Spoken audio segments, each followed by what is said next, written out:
And we're back. We've got Kenny Ken, we've got Aaron, we've got DJB. We got 3 points yesterday. How we doing, fellas? Yeah, all good. All good. Yeah, 3 points is always useful. Yeah, long may it continue till the end of the season. Hopefully, we'll put a good run together and see what happens. 9 points the gap now, man. Well, you never know. Football's a funny thing. If Arsenal's blown a big lead, I'm sure Liverpool can, but it ain't. I don't think it'll happen. But we'll see. We'll see. Aaron, Kenny, yeah. How are you two, man? Go on, Ken. I'm all good. You know, sorry for my tardiness. That was a lot. I just went to the gym, got excited about lifting the weights. Been a long time. Went for on the bikes, came back, got in the shower, and I thought, oh my god, it's a minute to go. So I haven't combed my hair, as you can see, but if you see me with a comb, it has to be done. When you've got hair the length of my size, so I put a hat on, man. You put a hat on, which I haven't got, or actually, I'll put my Arsenal cap on. Stuff it. Good, Kim. Wally's going to get his hat to cover up his wonderful hair. Yeah, I haven't been too bad. I think I need to put a cap on and all, mate. Mate, you're doing all right, mate. That's looking on the platform right now, man. Oh, mate, I'm telling you, honestly, the state of it, DG, is ridiculous. That's why I've been wearing it all week. You know, when you're just getting a bit double scruffy, and I was looking at myself in the mirror today, I'm like, mate, you're looking semi-homeless, geezer, man. You need to go and get your hair cut. It's all them streams you're doing, Aaron. You're staying up till like, you know what I mean? Oh, mate. Like, you know what, DG, DJB messaged me yesterday, and he texted me, like, you going on with Lee? I was like, yeah, I'm going on with Lee. He was like, I've got half hour, and then he obviously was a little bit late, and then he messages like, oh, I'm gonna have to leave it. I was like, yeah, I'll only be on an hour. I mean, you know what? The stream was only on for about an hour and a half too, and then I just ended up talking to Lee backstage for about 5 hours, and I looked at the time, I was like, oh my god. And they say we don't care about our football club, and all we do is waffle day in, day out about it, man. Yeah, do you know what I mean? Yes. But yeah, honestly, yeah, I need to get me hats out the wash, and 2, go to the barbers because I'm looking the club, mess, man. Boys. What's going on? Oh, Kenny, Kenny's got the Arsenal cap. Oh, look at him. Yeah. I'm a merchandise nerd now. He's been queuing up all day, isn't you, outside the army? He's joining the PR team. You know what's Kenny, you look like an ex-cricketer, mate, with that on. Oh, you mean Viv? Okay, I don't mind looking like Viv. Getting in your batting. Yeah, Clive Lloyd, you know what I mean? Or hitting them sixes. Oh, man. Clive Lloyd used to hit a mean 6, but basically what the situation was, after the match, it was absolutely freezing. We got talking. I thought, I nearly tripped over Theo Walcott. He is as skinny as anything. He still looks in good shape to play football. And then I could see Miles Lewis Skelly's mum, waiting to get media area. So that you know that media area, don't you, DG? You know about that, don't you? Leave me alone, Kenny. With a smile on your face, thinking no one's going to notice you. I went, hi. Oh God, it's Kenny. See me. This guy, man. Leave me alone, Kenny, man. This guy, man. Let's start there, lads, man. What's your lot's thoughts in relation to the game before we talk about injuries and address Saka and whatnot? Like, what did you lot make of the game? Well, I mean, it was kind of a job done, really.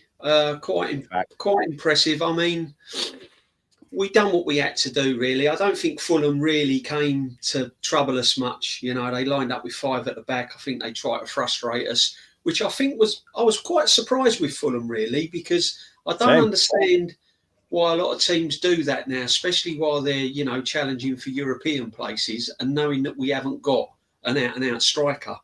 I find it a bit strange that they line up like it, to be honest, and don't really take the game to us. But they had a couple of chances, and if they'd have converted them, it might have been a different story. I thought the first half was a bit flat. It was very flat in the stadium as well. It was a kind of end of season, nothing on it kind of atmosphere, really, in the first half. Second half, we upped the tempo, looked a lot better. I was really pleased to see Martinelli back to his old self. I thought the international break probably done him a bit of good. and he came back and he was looking like the Martinelli that we all want to see going forward. He looked really good. It's his best game he's had for a very, very long while. Very long time. Yeah, you got to give Moreno credit. I mean, you know, he takes a little bit of a stick. You know, he's not everyone's cup of tea, but he's been asked to do a job. It's not his natural positions, and looking at his stats, you can't really knock him. You know, he's putting the goals in. He had an hand in the second goal. You know, he looked mobile. Okay, his goal took a bit of a deflection, but again, I reckon that's his best game in an Arsenal shirt, if I'm honest. Yeah, I think he looked okay. I think he looked all right. And again, going forward, perhaps if we sign the right players, you know, he could be a good addition to come off the bench and give us something different. And then when Saka came on, obviously that lifted the crowd. It got the crowd up. Whether we think he's fit enough, whether we think it's right, whether we think it's wrong, whether we think, you know, at the end of the day, the club's made a decision. You know, in their eyes, they've taken all the right steps to get him on the field of play. So I suppose we have to go along with it and treat it as a positive. Because as much as we can sort of have our own opinions on whether he's fit enough, and I have my own opinions, I think we all did. at the end of the day, the club's made a decision.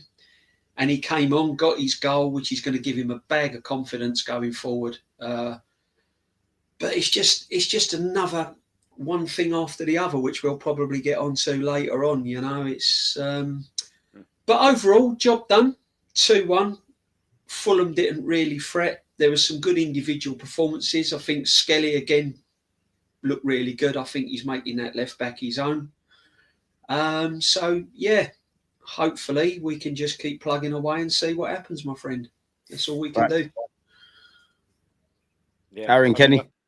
Only 9 points to go, isn't it? Do you know what I mean? That's it. Only 9 points left. You know, look, I think at the end of the day, with that, you know, I think we're all resigned to the fact that we're not going to do anything in the league. But as a winner, you know, we still don't want to see Arsenal perform bad. I'm not saying it was the best performance I've ever seen. But they just got the job done. And to sort of echo what DJB was saying as well, Marino is doing a job. You know, is it sustainable? No, it's not going to be sustainable. Will we still need a striker? Do we still want a striker? Yes, of course. But I mean, he's doing an all right job.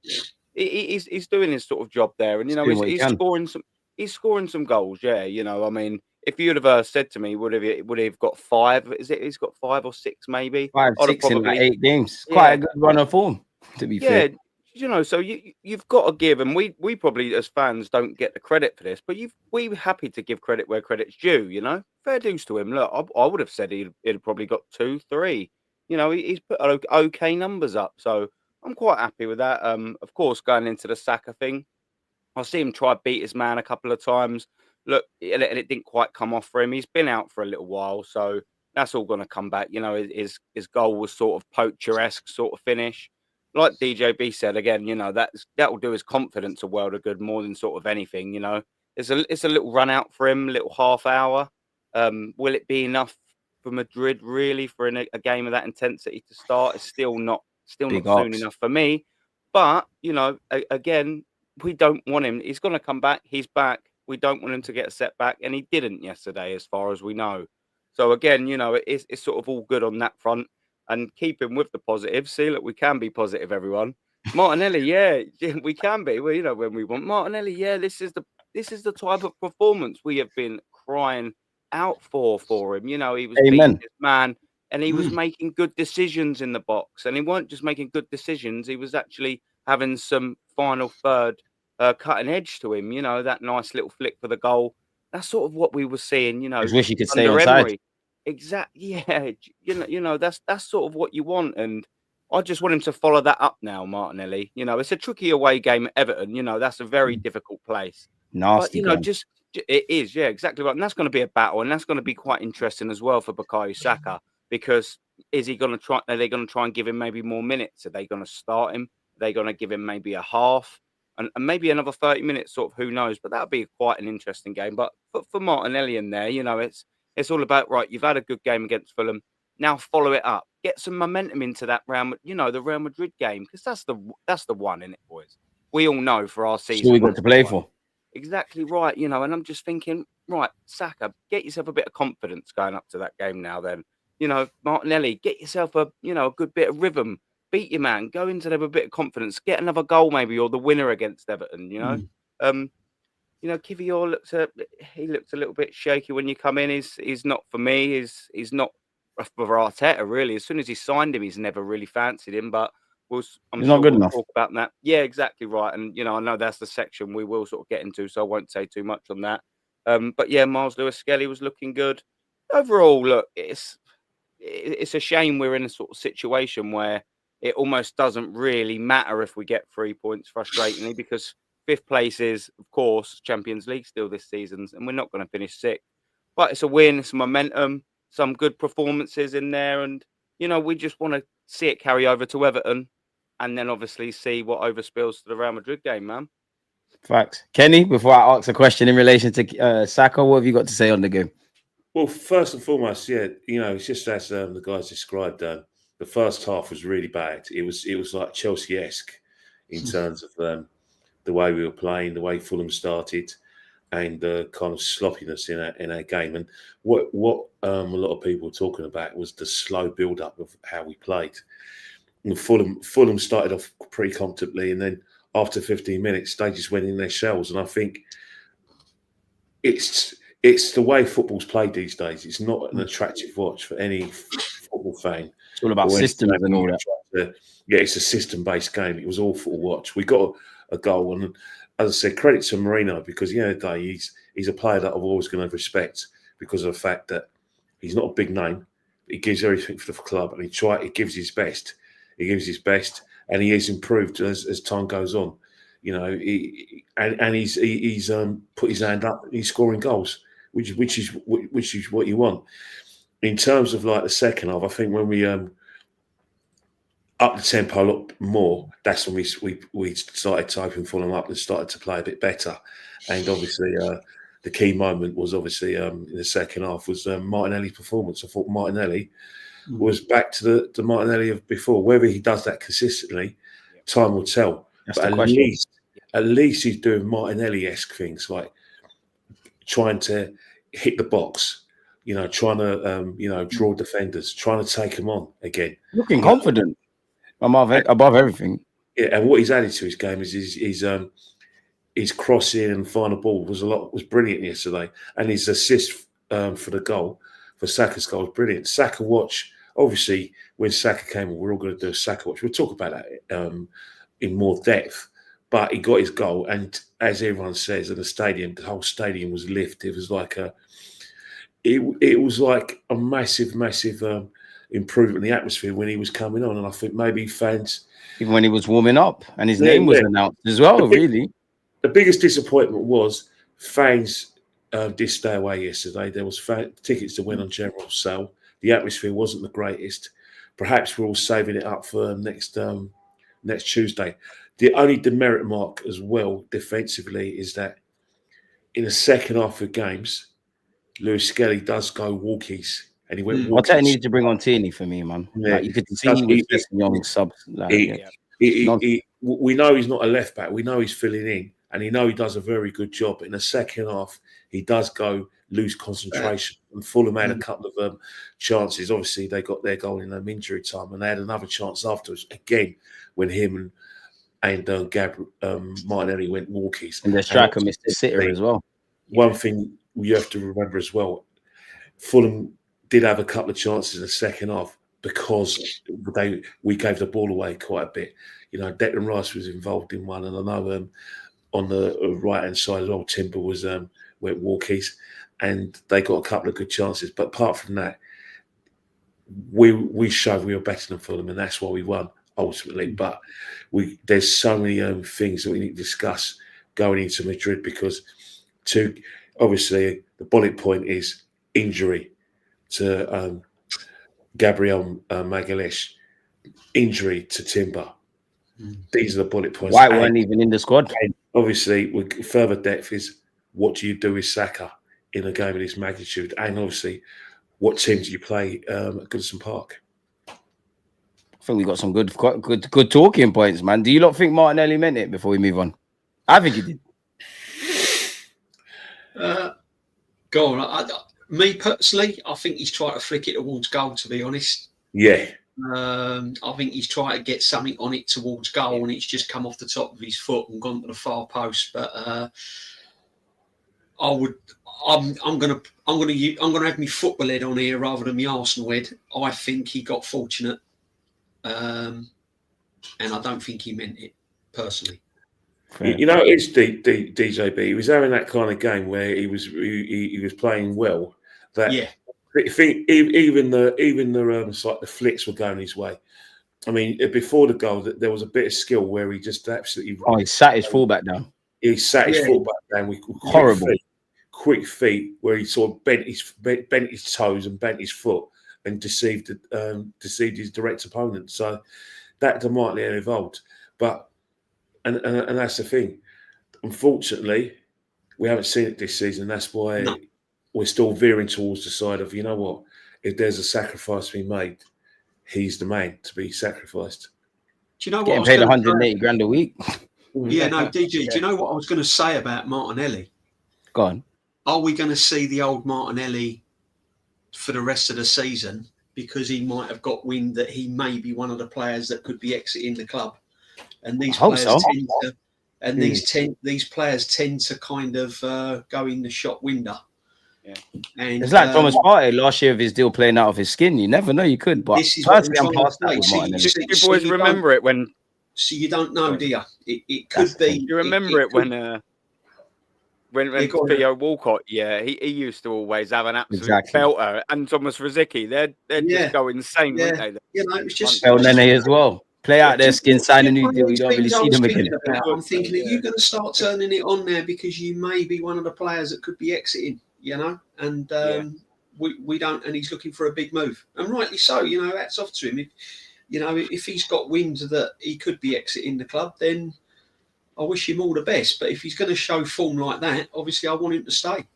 Have we also allowed him to be a bit? Have we also allowed him to be a bit too comfortable though, with that 180k a week? You know, because he's probably 1,000,000%. Thought, wow, yeah, that's it. You know, if we give him 35 to start off with, and he had an unbelievable season under Emery, we doubled it to 70. Then he had an unbelievable, a good season under Mikel Arteta, and we made him on 180 straight after that.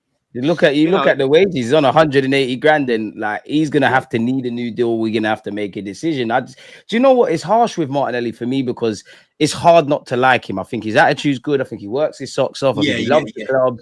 I've just emotionally checked out because at the end of the day, like I've just accepted you for what you are. I look at it like, what was it, 2022, 23 when he was playing out of his skin? I find myself saying, is he gonna get back to that, or was that a purple patch? Like, your decision making ain't improved for someone that's played 200 times for our club, 100 odd in the Prem, 24, 25, something like that. Brazil international. I've kind of checked out from it. I hope so, but it's gonna take more than a game against Fulham for me, man. And I love Martinelli. He's one of my favorite players, but in the squad. But I just have to accept him for what he is at the moment, man. Yeah. No facts. And to go back with Martinelli to what Catch asked, big up, mate. I actually think he didn't mean it either. But do you know what? That's what I want, a bit of improvisation. Do you know what I mean? He's put it into the danger area. Did he mean to get it exactly on Saka's nut? Of course he didn't. But, the ball's whipped in and he's done a bit of improvisation to get that ball into a danger area. Sometimes, and a lot of the time, it don't work. But yesterday it did. Do you know what I mean? And that can be the difference in them games. Just getting something on it and putting it into the right area. He might do that another 20 times and it'll be headed away, or it might go out. You know what I mean? But yesterday it worked, and that's sort of what you want. Do you know what I mean? But yeah, that's what I'm sort of saying as well about Martinelli. You just want to see consistency now, and that's why I said it's one of the first things. Do it against Everton and give yourself a bit of confidence going into that Madrid game, because you'll get space against Real Madrid, especially in that home tie.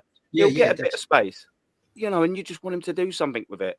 And I think as well with Martinelli, it's sort of a shame because we know what he can do. We've seen him up front for that Emery season, and he can put goals in there. We've seen him on that one season in the season you mentioned, DG.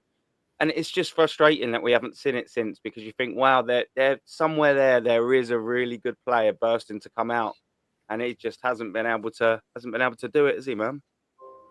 And that's the annoying thing, man. It's like I got time for him, but it's like, is it a thing where you're a squad player and we sign an upgrade there?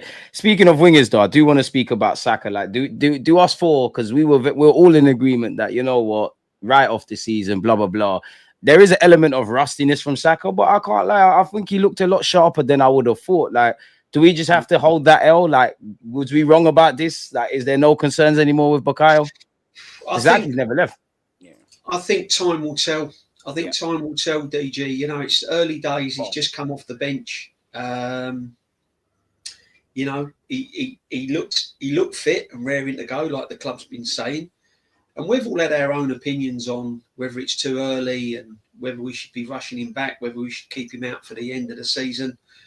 We ain't going to know until 3-4 games in. You know, what is a worry is if he does start with Real Madrid, and you've got the likes of Gabriel and Timber missing, especially Timber on that right-hand side, that he shares and occupies a lot of the area with. My biggest worry, whoever slots in now, is that going to give Saka more workload? 100% it is against Real Madrid. Exactly. So he's going to be given added workload if Timber's not fit, and it doesn't look like Timber's going to be fit. So, you know, that's going to be a worry, because you don't know how he's going to adapt to that kind of right-hand side. And mentally, he's going to think, well, hang on a minute, our usual fullback is out, and he's now having to track back and do double the workload. So that's going to be a worry. The club has got to manage this young guy right. You know, if they think that he's tired, if they see any signs of fatigue with him during a game, even if he comes off the bench, you know, and they see any little chink in his armour, he's got to be hooked. He's got to be taken off, because what you can't do is take risks. Like, for instance, yesterday, I noticed on the post-match with our manager yesterday saying about when they mentioned Timber and his injury, and he said he felt something in the first half, but he carried on. Now, see, this is the problem I have with our manager.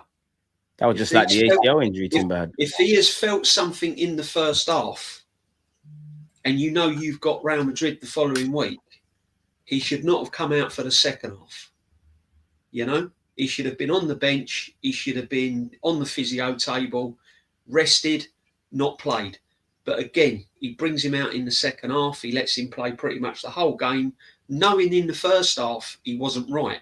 And this is the problem I've got with our manager when it comes to injuries and Saka and everything. The Gabriel thing, didn't really need to play 93 minutes against PSV. Didn't even need to be in the squad. 7-1 up. You know, Gabriel didn't have to play. I was quite surprised he was even playing in that game, to be honest. So there's still question marks how the manager manages these players. There is still question marks. Now, whether he manages them for his own self-esteem and his own recognition, I don't know. But there's some examples. And with the Saka thing, time will tell. But it ain't going to help Saka against Real Madrid if Timber's missing. Because mentally, he's going to think, hang on a minute, I'm going to have to put in an extra shift here. And that coming back from a long injury could be quite worrying. But, you know, we'll have to wait and see. I'm not a medical expert, so as far as I know, he's fit to play. But I can only see from a football side of things, from what I've witnessed in the past, players have broken down. So we'll have to see. We'll have to wait and see. Yeah, fair enough. What was I going to ask you? Like, you know, I was having this debate with a friend. Like, obviously, Gabriel Magalhaes is probably going to be out, and Saka's back. Who is actually, in theory, who would be a bigger loss for Real Madrid for you? Like, Gabriel Magalhaes or Saka? Like, granted, we all know it's equal, but I'm very nervous with not having our leader. What I feel with Magalhaes in defence and the prospect of what we'd have to go out there with. I don't know. I'm nervous. Yeah. I actually think. If you sort of say the current situations, I reckon Gabriel's a bigger loss purely because it affects more than just one player. With Saka already, you know, he's not really up to 100% anyway. You sort of see yesterday, and I don't want to dig Saka out yesterday, but you could absolutely tell that he could see the rustiness. You could see that, yeah. He tried beating his man, some bits didn't come off, and sort of what DJB was saying. he wasn't really required to be bombing up and down that right-hand side. You know, it was a nice, easy, comfortable game, really, weren't it, for 30 minutes for him to come into. There was no obligation, really, of defending, you know. He weren't being nice and that. Exactly. He weren't being ran from pillar to post, you know what I mean? So yeah, I would definitely be sort of kind of happy with that if I was Real Madrid. Gabriel, I've said it a few times, you know, a lot down the when you look at the history of centre-back partnerships, you always usually have one number one and then a number two sort of centre-back to cover it. Now, Gabriel has been more of one than Saliba has, I think, but when you got a partnership like that and you have one of them go, it affects your other side of the centre-back, and it also affects the left-back sometimes, you know, because sometimes you just might rely on that excellence from Gabriel. Got a young Kivio and a young MLS against Real Madrid. That's a big ox. Exactly my point there, mate. So Saliba's not going to be 100% because he hasn't got his partner, and that is a partnership. Let's get it right. And it's the only real place in the squad that has a partnership, relying on that, you know, a chemistry and that bond. And it's a massive important part of the pitch. Let's get that right. And it's not just that it's a massive important part of the pitch. It's probably Arsenal's best defense and attack against Real Madrid, because look at their front three. You know, we are massively relying on our defense to try and keep them at bay, and then that's maybe one area we've got belief in. Exactly, this is exactly my point. And you know, having your partner out, you know, it doesn't just destabilize Saliba a little bit. You know, it might, like you quite rightly said, and I was going to get to, the MLS, if he's going to play there. You know, having Gabriel not next to you as a young left-sided 8 playing left back against Real Madrid, guiding against you through the game as well. Do you see what I mean? Yeah, it's a little bit worrying, and I'm going to allude to a little bit as well to what DJB was saying, because I always sort of say that about PSV, and I said it last night, and I'll say this again as well. 45 minutes left of that PSV game. We were 9-3 up. What's he doing on the field? Why is he playing 90 minutes of that game? Do you know what I mean? Why did Declan Rice play so long? He got a yellow card. If he gets yellow carded to next week, you know, he'll miss the return leg of that. It's about that man management, and it's just frustrating that Mikel, after 5.5 years, just seem to not really grasp that yet. You know, it's frustrating. And facts. You know, with the Timber thing as well, I'm not too sure on the length or whatever the injury on that. I mean, I keep seeing in the chat some people say he might come be back or whatever. I hope so, of course. But you know, it's a time bomb that it's been waiting to happen. You can't just go out with that ACL all season and come back, and he's played virtually every second, boys. Do you know what I mean? I know Ben White being injured ain't sort of helped him. You know, I totally get that, but you should be having a bit of a squad here, you know, to be managing these players. And Timber's just been flogged yet again, and surprise, he's got injured. It's been waiting to happen, this, and I really, really, really hope, one, it's not bad, and two, he learns from it. He's got to start learning quicker. 5.5 years in the job, boys. I expect him to be learning a lot quicker than this. It's just, it was so bittersweet yesterday because there were so many good moments about yesterday, and then you know, you just sort of see that Gabriel's being taken off, and it's just such a kick in the teeth, you know, boys. Real kick in the teeth that was. I didn't 100% believe we could do it against Real Madrid anyway, and if he is out, and especially both of them, whatever percentage that we had before, I mean, dramatically falls. I'm sorry. It does. Party at right back, maybe. And Kivior at left-sided centre-back against Vinicius Jr. and Rodrigo. Vinicius, come on, man. Leave it out. Just leave it out. We need Benjamin White. Honestly, I know Tini's not coming into the side, so we need Benjamin White, because that defense, quality is one thing, leadership's another. I don't want to pile on Kivior, but it's a big ask for you. And I maybe I'm a bit fickle, but the one thing I would say I don't like about Kivior, beyond the obvious, is I don't like centre backs that don't really have any personality. I think he's too nice, a bit too introverted, and things like that. Like, I just think Real Madrid will smell that, and it'll be like a sheep going to the slaughter, essentially. I hope I'm wrong, 100%. I hope he has the best game he's had in an Arsenal shirt, but it don't look pretty. And the amount of hamstring injuries, it says it all. We've got a tiny squad. Arteta keeps speaking about 19 players. When you look at our 19, how many are really durable? Because we all know Tierney picks up knocks, Partey typically picks up knocks, Zinni picks up knocks, Calafiori picks up knocks. We've got, as you lot have said, Timber coming back from an ACL. It's a bit of it's very naive, better yet, from our football club, really, if I'm honest with you. Sharon. Kenny, what are you saying? I think you're muted, Kenny. So I put something. I think, you know, if Saka was fully Mm. fit and he didn't have this injury, and you said who's the bigger loss, of course it's Saka. But we've got ourselves in a situation where we began to get used to the fact that Saka was probably going to be out for the rest of the season, and we had probably game sort of game plans in our minds that didn't involve Bukayo Saka for Real Madrid, home and away. And so if you're last week, if you're picking a team, Real Madrid, it would have been probably the two centre backs, Skelly, Timber, and then you had the midfielder as it is, and you probably would have gone with the front three as it is. And so when he went down injured, I was thinking, oh my God, not him. Out of all the players on the pitch, he's a player I don't want to be injured. And it's not a dig at Saliba, because Saliba clearly is the one with the more, you know, better ability in terms of like world class, better footballing ability. He's definitely better on the ball than Gabriel. But if you want someone to just defend for their lives, it's him. He loves defending. He seems to love defending. As you can see, when he's on the ball, it's like, oh, please, what am I doing on here? Just gives the ball to someone else. You know what I mean? It's not his game. He's probably better at set pieces. So that really, really, really left me stumped. And, you know, obviously, if he goes for a left foot, he's going to go for Kivior. But, you know, you could see a situation where it depends on Ben White. Because when I was in the crowd, I was saying, I saw players line up and I went, where's Ben White? And I think we all did. I just rushed the ground, and they said, "Oh, he's off." And then one guy said, "Oh, his missus maybe having a child." And then when I went on my phone, it was because he had a couple of niggles, and you know they wanted to take a few precautions. But if you cast your minds back to the 23-24 season, Gabriel had a fallout with Arteta. He didn't play, and in defence, he had the first game of the season. It was Thomas Partey right back.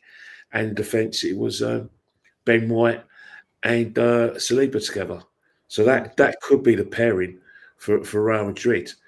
But if because that is all dependent on if Timber's fit. If Timber's fit, then you probably say for that game, one game. I know it's harsh on Kivior. You would have said right, Timber and Saliba because of their pace and athleticism. All right, it's not going to purely be ideal for Arteta because he likes a left foot, right foot combination, but for actually genuine defending, genuine pace, genuine marking, it's got to be, you'll say those two, and then you have to, you know, say Benjamin White, toss a coin between Benjamin White and Partey, because the reason why I'm saying toss a coin between Benjamin White and Partey is because now you got to put White in there, man.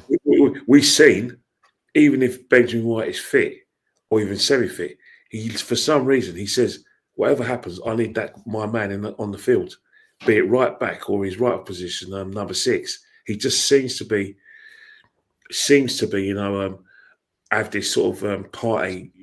I need this guy. If he's fully fit, I need this guy on my pitch. It's like this guy's my brain. This guy helps, you know, can play a variety of positions, and that's why this guy has to play. So don't be surprised if Timber's only got a knock, that you see a back four that includes Thomas Partey and not Benjamin White. Benjamin White will just come off the bench and relieve Partey. And then the midfield would be Jorginho. Against Madrid. No. Yeah, because in terms of ball retention. And then I hear that. Just when we have to defend. Odegaard to do what Odegaard doesn't do, what he should do, which is be creative, and then you'll have a situation where you obviously you'll have Declan Rice having to play at numbers, having to occupy more than number 6. But you know, if you want someone to sort of farm the ball out, you have someone who can retain the ball a lot better and take a ball in half turn, not as good as Partey. Jorginho, and then the front three is a big question, because it's Real Madrid and because of the fact that Timber's not playing, would you put an unfit So what I mean, I'm not 50% fit Saka in that game in that magnitude, knowing full well that if Real Madrid play Champions League Real Madrid, not the Real Madrid of yesterday, or the Real Madrid of La Liga, it just attacks, concedes 3, but they'll score 5, concedes 2, and they'll score 3. That Real Madrid, I promise you, is not going to turn up next Tuesday. That Real Madrid is going to be business-like. That Real Madrid are going to say, you know what, when it comes to this is our competition. When it comes to like perfecting that sort of low block and being very difficult to beat and keeping all the players in position, Arsenal are probably the best at doing that. They're probably the hardest team in the Premiership to break down. So we're gonna go like for like and tire Arsenal out. And then when we tire Arsenal out, Vinny and Mbappe and Bellingham are going to clean up in the last 15, last 20 minutes. This is how they're going to work it out. And that's where you think, you know what? It's a tight one, because if Real Madrid play like that, you say, all right, I'll give Saka probably 60 minutes and let's see if we can disrupt their pattern in the first half an hour and goal up. And then Real Madrid have to do what Real Madrid like to do, which is play attacking football. It's a hard one, but I'm talking about not just the game next week. I'm talking about the 180 minutes. And when I'm thinking about the 180 minutes, I'm thinking about in the Bernabeu. That's the game I'm thinking of more than the game at the Emirates, if I'm honest. We could be a goal up. It could be 0-0, but the onus would be on Real Madrid to be on the front foot and have a lot of the ball, where we're going to probably play with 34% of possession. And the little possession we get has to be accurate. But because we're going to have faced Real Madrid probably having about 67% to 70% possession, that 30%, that's going to mean we're going to have a lot of time without the ball. And that's where you're going to need 10 men, 10 fit men, 10 men who are 100% fit. That is the downside of playing Saka. That is the downside. Because it's not, if it was just a one-off quarter final, I get it. But when it's like 180 minutes, you've got to cater for the second leg. You have to assume what you've seen Real Madrid, what they've done to teams, that, for me, I just don't. Yeah. I have concerns about playing Saka. You know, Kenny, I mean, that's what I said that earlier on. It depends who's fit. It depends on the workload on Saka. So if you haven't got Timber at right back, it's going to put extra workload on Saka. And when you haven't got the ball and you're chasing and you've just come back from an injury, that's a lot of work to do. Me personally, I think you've got to keep your midfield strong against Real Madrid. You know, Same. I don't think you've got to even consider putting Partey in defence. Yeah. I think I'd even be prepared to play. If you've got injuries and you are forced to play Gyökeres, then I think you've got to play five across the midfield. I think you've got to pack the midfield out. You've got to frustrate them. And then you've got to try and get it to Martinelli on the break and people like that. Perhaps a set piece comes in, Marino, something like that. But I think you've got to be strong. That's the problem, isn't it? That's the problem, DJB. One of the reason why it's not just the fact that you miss Gabriel's defensive abilities in terms of he loves man-marking players. He gets his body into the right positions where you can't twist and turn him. Yeah, exactly. When you twist and turn him, he's gonna guide you away from goal. And give you the opposite. Yeah, and he's the best player we have at doing that. Best defender. He's going to be. He'll be a big miss. He'll be a big miss. But set pieces as well. Yeah, set pieces. I'm not just talking about our ones. I'm talking about that. Yeah. No, we needed Gabriel Magalhaes for this. I'll be real. I hope he's fit. I think what this manager can't do, he can't try and compensate for Gabriel because there's no one there to fill his boots. So what you can't do, you can't compensate for Gabriel. You've got to remember this is again, Gyökeres was Arteta's signing, so he must have some sort of faith in him. Otherwise, he wouldn't have bought him. Again, it comes back to why don't buy him, but that's another story. But I think you've got to keep the midfield strong. the last thing you want is gaps in midfield, because they're very, very good. They're very, very good at knocking the ball around in midfield and finding those spaces and then just suddenly bursting into attack. And I think we've got to really treat our home game. I know it sounds a bit negative, but I think we've got to treat the home game a bit like the away leg. I don't think it sounds mad, but I agree. You know what I'm saying? I don't think you can go all guns blazing, because if you go all guns blazing against Real Madrid, you can find yourself 2-0 down within 20 minutes. Yeah. And then the tie's virtually over. Yeah. So I think you've got to play it cagey. I think you've got to play it like an away leg. I think you've got to frustrate them and just hope that we can sort of, that, because there is a mistake in their defence. I see it against City. I've seen it a couple of times this season when I've watched highlights of them. Defensively, they're vulnerable. And I think if we can frustrate them, and then I think we may be able to nick something on the break, or when we do get into attacking positions, we might be able to nick something. I wouldn't panic and tweak the defence too much. I think you just got to go with who's available, pack out the midfield, and take it from there. Do you know what I'll be doing, mate? If you try and match Real Madrid man for man, you can find yourself. You're going to learn the hard way. You can find yourself. You can find yourself 2 or 3 down within minutes, and then you're just playing out the tie, and you don't want that. The crowd will go dead. You'll play out the tie. The second leg will be a non-entity, and that'll be it. So I think you've got to stay in it as long as you can. Yeah, man. Do you know what? As well, like you said, you smashed it when you said this point, JB. You don't want to start plugging gaps in the defence at the detriment of other positions. Exactly. That's what I was trying to say. You can't just do because that. you've got Magalhaes out, don't start messing around with the midfield, and that's what he's done too much this season. Yeah. one player's out, and all of a sudden the right back's not. Starts overthinking, and then all of a sudden you've got 5 or 6 positions. So that's exactly what he's going to do, isn't he? That's exactly what he's going to do, because of the fact that he's he's married to his system. People say, why does Arteta not rotate players? And why has Arteta never got to grips with the extra games we've played? He don't want to. It's because the simple reason is that he's got a strict way of playing, and only certain personnel can play that way. Because if certain personnel do not fit into those chess pieces, he feels it will go wrong, and that's why you see players going down with hamstring injuries. You're talking about, we were 7-1 up. Why are we playing this player? Because that's how he wants to play. Why were certain players playing in the League Cup? Yeah, because Arteta's got this system, and he has like a cold sweat if certain players are not there, because he thinks it's going to go all haywire. That is what we have with this manager. You say don't disrupt things.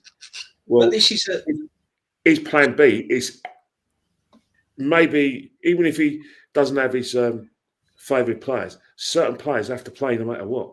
And he always seems to go on to that part at right back, even though statistically it hasn't worked. But he's thinking, you know what? That guy can still do the party things from right back. He's obsessed with not, having too much disruption. Because at the end of the day, we see it as disruption playing party at right back. We see it as disruption, playing Jorginho in the team. But for him, there always seems to be his go-to man. Yeah. Mate, you're right. Quite predictable in that regard. No, I mean, we've seen it. I mean, every time I think the stats show that when Partey's played at right back, you've only got to look at the stats. It disrupts the whole team. We went right back yesterday. So conceded a goal. It's just about what Kenny says. I mean, the trouble is with this manager, how we look at things is not our. For some reason or other, he don't look at the obvious. He's obsessed by the way he wants to play and the way he wants to be. So this will come down to his own coaching ability, what he's learned over the years. And your money. Because if you start putting Partey in defence, it's going to disrupt the whole team. You can see what, that. as well, there's a player being slept on, and this is what I'll be doing, assuming that Timber and Magalhaes are out of course. I'll be going back 5 and left-sided centre-back as Kieran Tierney, 100%. You'd have to play Kivior and all, unfortunately, but I'd go Saliba, Kivior, and then Kieran Tierney is the other left-sided centre-back. We've seen him play at Arsenal for Arsenal there and Scotland there. He knows that position well. And then obviously you'd have Ben there. What you got to do is just absolutely not have Thomas Partey there, because if Thomas Partey's there, one, then the right back's an absolute mess, and two, Jorginho's there, and Bellingham and Camavinga and co will absolutely eat that midfield up for breakfast. Off the ball, we're in trouble. You just can't be messing around with the midfield That's because why you've got a it's couple got of to stay. defenders You've got out. to keep your midfield have strong. To do that. Have to.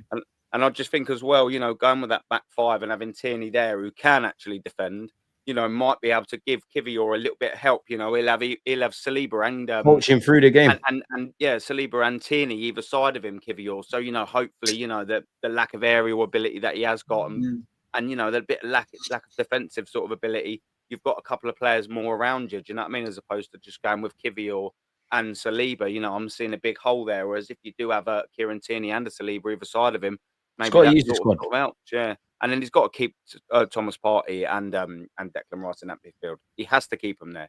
Has to. Otherwise, he'll get overrun. Jorginho cannot play in any of these games unless it's the last couple of minutes defending. On the ball, I'm confident with Jorginho. It's just off it. He ain't got the legs. Not against. And that's it. Yeah. Well, you only got to look at Bayern Munich last year. Bayern Munich last year was an example of us getting overrun in both games. Exactly. We got overrun in midfield at the Emirates. They went 2-1 up, and it was a case of if they really wanted to turn the heat up, they could have run away with that. But thankfully, we got the equaliser from Trossard, and in the second leg, it was a case of us at Bayern Munich just thinking, let's just wait. I think we got stage fright in the second leg, man. They got their goal, and they said, right, this side is not breaking. We're not going to let this team break us down. Let's do what Arsenal do to other teams, and let's just do our low blocks, and let's just make sure we're in shape, and that we reduce them to scraps, and that's how they got through it. And that's the thing. We're hoping that Real Madrid play the way they played against Sociedad yesterday. We're praying they will. But we all know they're not. Our prayers are going unanswered, man. They're bringing their A game. That's the situation. Real Madrid, 20 years ago, and even 15 years ago, they were a team that just went, we're the Galacticos. This is how we play. We're going to beat teams. And if you noticed, they were going out a lot in the last 16 of the Champions League because they played decent teams, played emotionally, and they're just getting picked off. Real Madrid have learned from their mistakes. That's why they won the Champions League in 22. That's why they won the Champions League last season. And that's why they've had an excellent recent record. They're using that. It's not okay. As much as their fans like them play with panache, the sort of panache they were playing in 1990, the fact is Real Madrid have to win the Champions League. If they don't win the league, they have to win the Champions League. That is the pressure on Carlo's job as well. They're a bit like Liverpool. Liverpool are obsessed with the Premiership and the Champions League, especially since the Liverpool only won one in 30 years. But Real Madrid, this is their competition. 16 and counting. They're not stopping at 16. And that's why I think you're going to be very surprised. They're going to be very, very pragmatic because, one, they have to win at all costs. But two, despite the fact that our football is draining to watch, it also scares the life out of opposition in this country, and people in Europe understand because you look at the. Carlos said he copied Arteta when they played City in the defensive approach. Yeah, but you look at when teams did give us space. Sporting Lisbon, PSV, Man City recently in the league. Look what happened. So Real Madrid are going to look at that and think, hang on here. If you know Arsenal struggle against deep and low blocks, why would you give us space? Yeah, but he's going to say Arsenal, not Villarreal. Arsenal, not Sociedad. These Arsenal are better than these teams. And if we concede silly goals, we may not be able to break Arsenal down like we're able to break down Sociedad and Villarreal. So that's why I do think Real Madrid are going to be, very, very, very cautious and pedantic, and in terms of pragmatic about that play. Because if they give us space, we could take the game away from them. We could go 3-0 up, 4-0 up, and then leave it all to do for them in thing. So they're very smart. I somehow think because if the Man City approach against Real Madrid played into their hands. Exactly. I don't think it's going to be pretty next week. I think it's going to be a bit of a chess game. I think there's going to be a lot of cancelling out. That's why I said I think we need to make it that. That's why you got to stay strong in midfield. You just need to go to that Bernabeu with a chance, because if you go in there 2 goals down, then you forget it. You've got to be in with a chance, either a 0-0, 1-0, 1-1, anything. Yeah. You know, you've got to give yourself a chance going to the Bernabeu. And that's why I don't think it's going to be free-flowing. I don't think Real Madrid will be free-flowing because... they want to take it back to their place.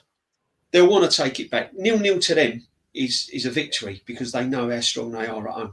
So even 1-0, even 1-0, they won't panic. If they come away from that leg losing 1-0, to them that's doable. They're used to that. You know, we'll be gassed. We'll be all over the place, us Arsenal fans. 1-0 Madrid. You know, they've got to score 2 goals in the Bernabeu. That's easy. You know, they can do that. So, yeah, but, I mean, you know, look at their personnel, though. You know, Mbappe, he could be out the game all game in one chance. You know, individual brilliance. They've got us. They've got a number. So these players have got to be switched on 100%. They can't switch off. They cannot switch off for 1 minute. Hey, guys, you notice one thing? No, what? Rarely even talks about Everton away. We'll get on to that. I mean, we've checked out. Exactly. Do you know what? I was about to say. We've been talking about Madrid for weeks, man. What team do you think you'll pick against Everton away? Because second looks, you know, runners up looks as if it's in the bag. So the team selection against Everton away, bearing in mind we've got Real Madrid, it's going to be really interesting. Yeah. How can can we really change anything? Like, have we even got enough bodies? Like, I don't think he's going to play Tierney. I think there's an option to play Tierney. I think Wanyeri will start. Midfield, who really plays? Like, we ain't even got enough bodies to really change our squad. Kivi will play. I'd play Jorginho and rest Rice. Another one that could play. Yeah. He ain't resting Rice, though, I'd start Tierney. I'd start, obviously, Kivior will start. I'd start Kivior. Sorry, guys. Ringtone. Bit of an... What's that? Bit of insomnia, is it? Yeah. No, that's right, bit of faithless going on and all that. I was about to get the glow sticks out, DJB. Man, that's work. I forgot to put it on silent. No, you know, he has got options. He's got options to mix it up. He can play Jorginho. He can start with Tierney. There's 2. Can you put Lewis Kelly in midfield and then you know Tierney plays left back? I don't think we're going to see that. I don't think Saka will start. I think Saka will come on. But I don't think he'll start. That's why I think he starts against Madrid. I think that's the one Arteta's going to risk Saka. Yeah, I think he'll probably give him 15 minutes at the end or something like that. I don't think he'll start. So we'll have to see. But as you said, DJ, there's not many options, and this is the most frustrating thing about this football club at the moment. How is there not many options when all this money's been spent? I find it really, really difficult. It's the thing. Some managers. Yeah, if you look at even if we have to, as much as we're very critical of Arteta, if you go back in 20 or 30 years ago, it's an Arsenal thing, isn't it? We've always operated with very, very small squads. Wenger used to operate with small squads. Yeah, you know, Emery for a little time he tended to not operate with a small squad. This guy 100%. Operates with a small squad. Sorry to cut you, Kenny, but surely that's got to change, though, man, because we're seeing at club and country level the games. There's just more games, like. Yeah, you would have thought that would have happened, but at the end of the day, it got sandwiched between the fact we spent a lot of money in 23. We're getting to 24 now when we really needed to spend even more money on even getting better squad players and more personnel on the team because of the games we play in the Champions League. You think about the games we play in the Champions League, not group stage where it's basically hand-picked teams who are always going to get through. And any time you're a big team, you don't get through the group stage if you're crap, i.e. Man United in 23, 24. And that's not a dig at them. It's just facts. Man United were in a group with them and Bayern Munich in 23, 24. It was there for Bayern Munich and Man United to get through, but Man United were crap. That's why they finished. I don't know. I think they finished bottom of their group or something. Wasn't that when Ferguson was there? No, it was with this was last year. That's after they won. Yeah, shit, they've been crap for a minute, man. Yeah, but what I'm trying to say is that you had that sort of arse protection, hand-picked, carefully managed group stage, and then you went into the league where there was about 36 teams, and you played random teams. It wasn't even home and away. You played teams from all different corners of Europe, and it was 8 games. All the games with intensity, and that if you effed up in about 2 or 3 of the games, you'll go into the playoffs if you're lucky.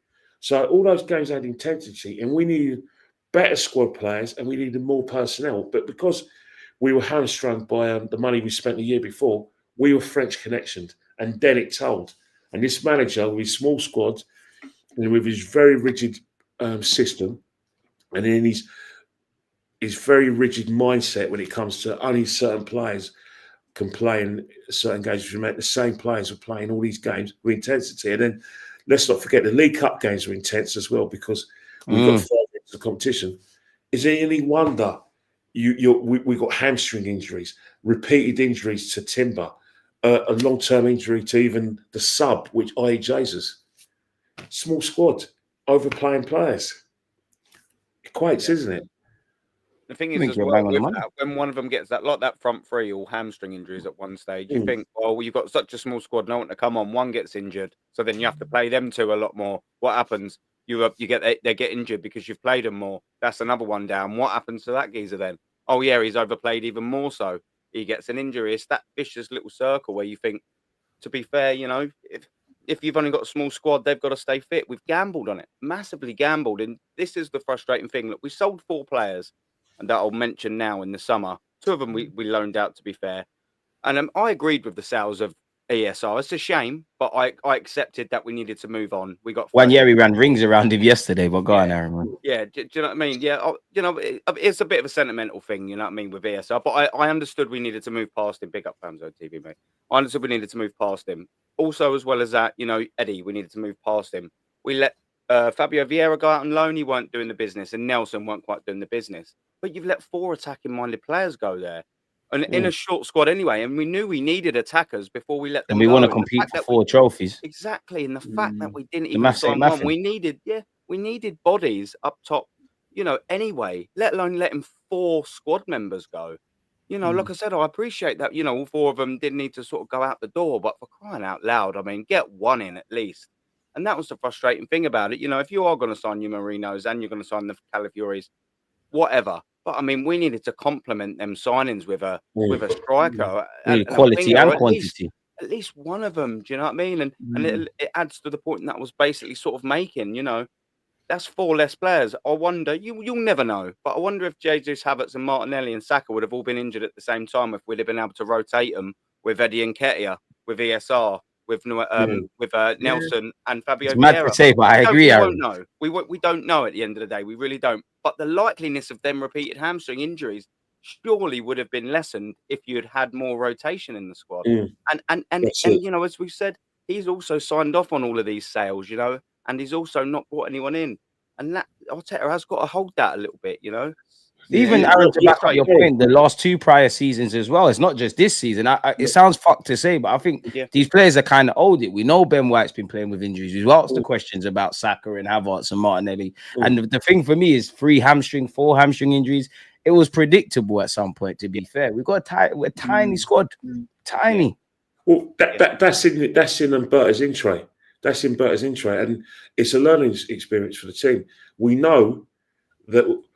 That's one of the reasons why I was against Saka, return to the side, this early. It's because we know we're going to be in the Champions League next year. I'm not saying sacrifice Real Madrid by not playing him, but I only want players who are 100% fit. But my point was, we're going to be in the Champions League again next season. Newcastle, Aston Villa, Chelsea, and Nottingham Forest, they reek of inconsistency. Trust me, it's going to be a case of them tossing a coin on whether they want to get in the Champions League next season, because they're all good at home, but away from home they're a shambles most of the time. And so it's a case where we don't even have to be that great to finish second. So we are going to be in the Champions League.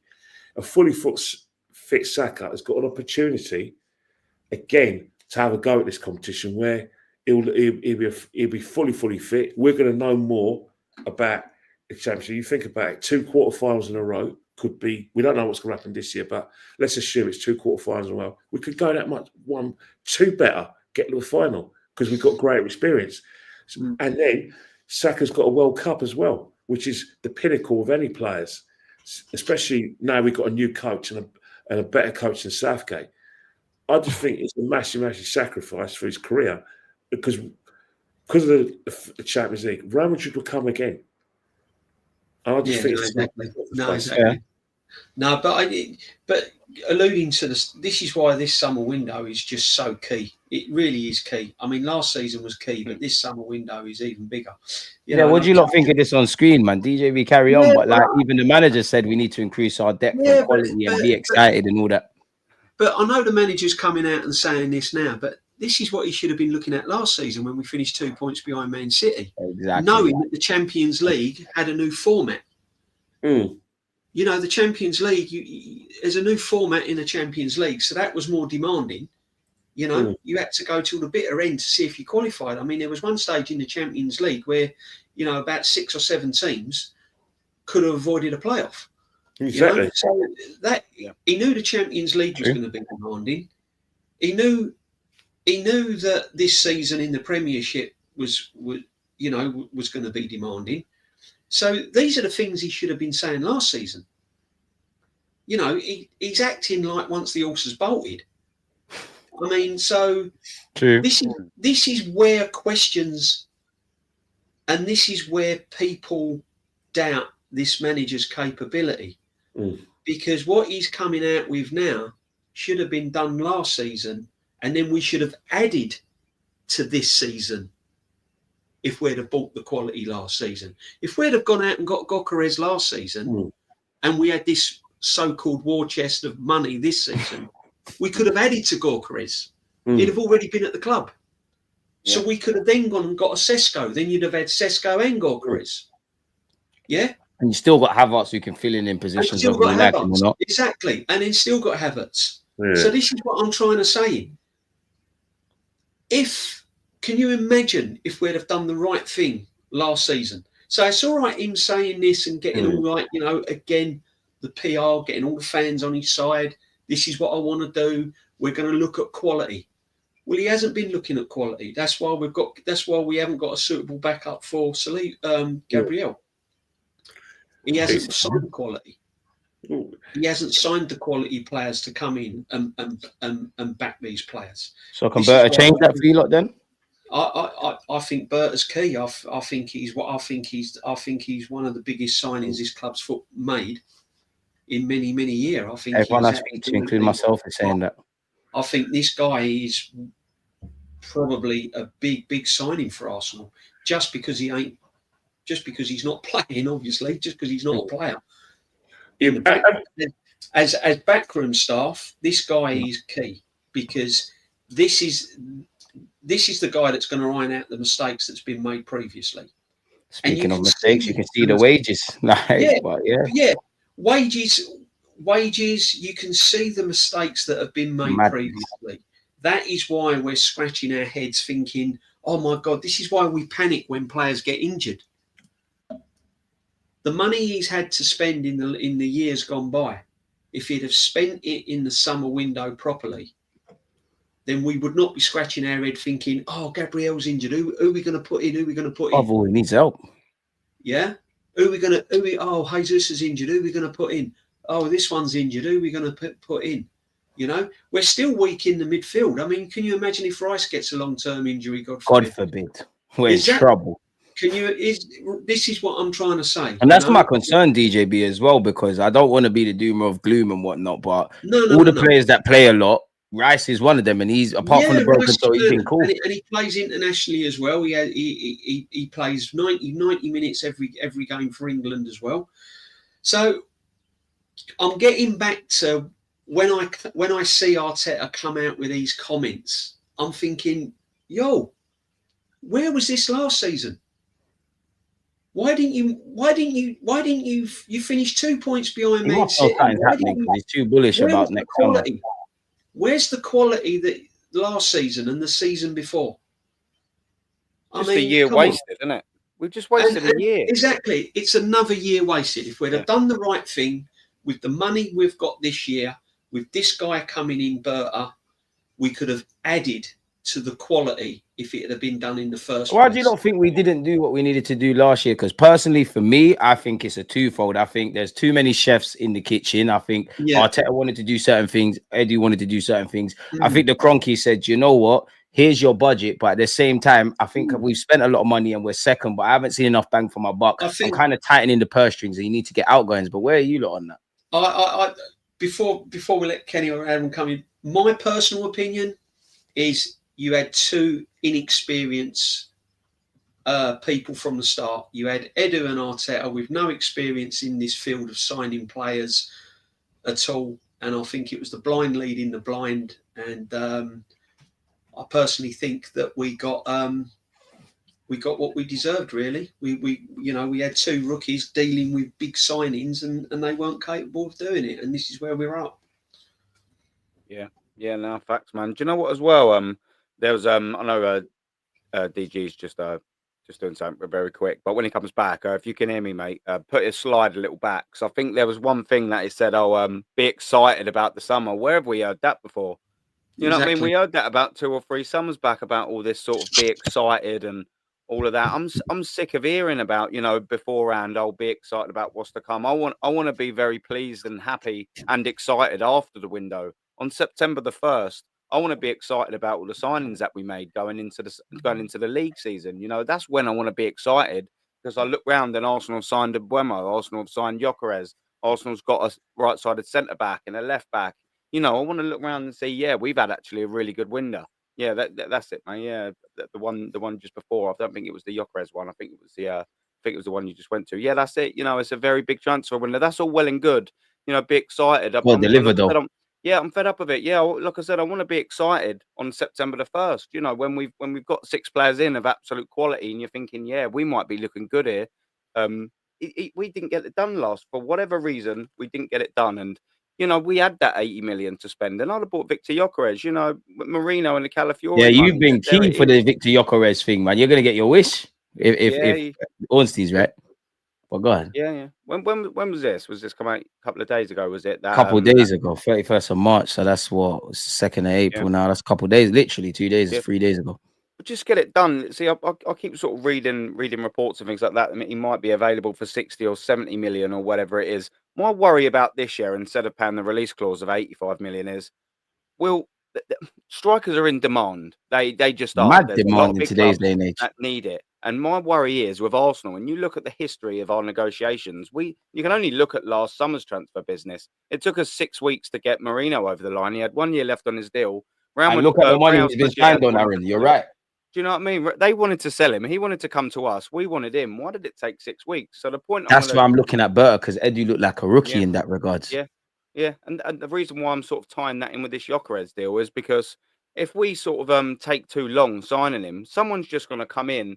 Let's just say a Man United or whoever needs a striker and just go, sod this, we'll just pay the release clause. And all of a sudden, we've spent 6 weeks negotiating with Sporting Lisboa, and someone's just paid the release clause and he's gone. Do you know what I mean? So, look, I know it might be a little bit tight with finances, but I'm just looking at that release clause and just going, just get it done, pay it. Just get it done, man. We know we're in a strong financial position, man. Like, where is it? I don't want to read this, but like, long story short, yes, it does. Arsenal have been prudent in their spending and shrewd in their commerciality, showing only a modest 17.7 million profit. Blah blah blah. Long story short, we're cash rich. We're okay. Like, and there's still a lot of outgoings to go where Berta's gonna have to do what he wants. I don't think any Arsenal fan thinks we're gonna do what City have done, but just spend money. And I guess my question to you three as well is like, quality is one thing, but is it a case of quantity? And do they go for quality or do they go for quantity? I know the two overlap, and we know we need bodies as well as game changers, but how do we play this for you lot?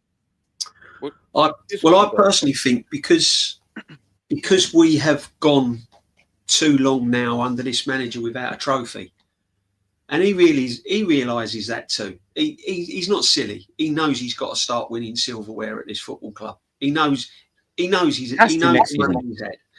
So I personally think he's got to go for quality, because I don't think now time has run out. I don't think we've got the patience for projects. You know, we can't afford to have players come in that's going to be good in 2 or 3 season times. We need quality that's going to hit the ground running.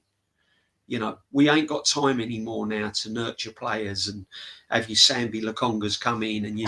Oh mate, I forgot he's at the club. You know. Yeah. You know what I'm saying? We just haven't got the time now for these. But that's why I like the Gyökeres link, because my man's 26, like, and I think Berta wants him because it was all Sesko, and now it's this guy. You need a focal point. You need a central figure up front. You need a main man up front. And I've said this before. If you look on the teams that win trophies, 9 out of 10 or 95% of them have always had a main striker. Gunman up front. They've always had a main striker. You know, even in the days of Arsenal, when we was winning trophies with the Invincibles and everything, we always had a main striker. The double winning teams of all the 70s and going on. We've always had a main striker. We've never had much of a problem. Our defence has always been our strong point. You know, and we've got players there that can do a job, you know, and we've got Skelly now coming in at left back that's looking to accomplish. As Kenny alluded to earlier, second half he goes missing, but that's going to be experience. He's learning. He's learning. A young lad. Yeah, exactly. So this window, for me personally, it's got to be quality from the off. It has to be. We haven't got the. Me as a fan, I ain't got the patience now. I don't want to be looking at. Oh yeah, he'll be good. Give him a couple of seasons, he'll be okay. I haven't got. You can do all of that, but we also need men that are right now ready. You can buy as many guys and stars of tomorrow as you want. I need a couple players that are for right now.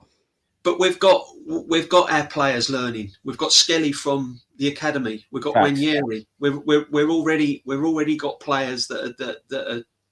We don't need to buy more projects. We've already got projects within the club that have coming through from the youth. Yeah, Arteta needs to work with them first.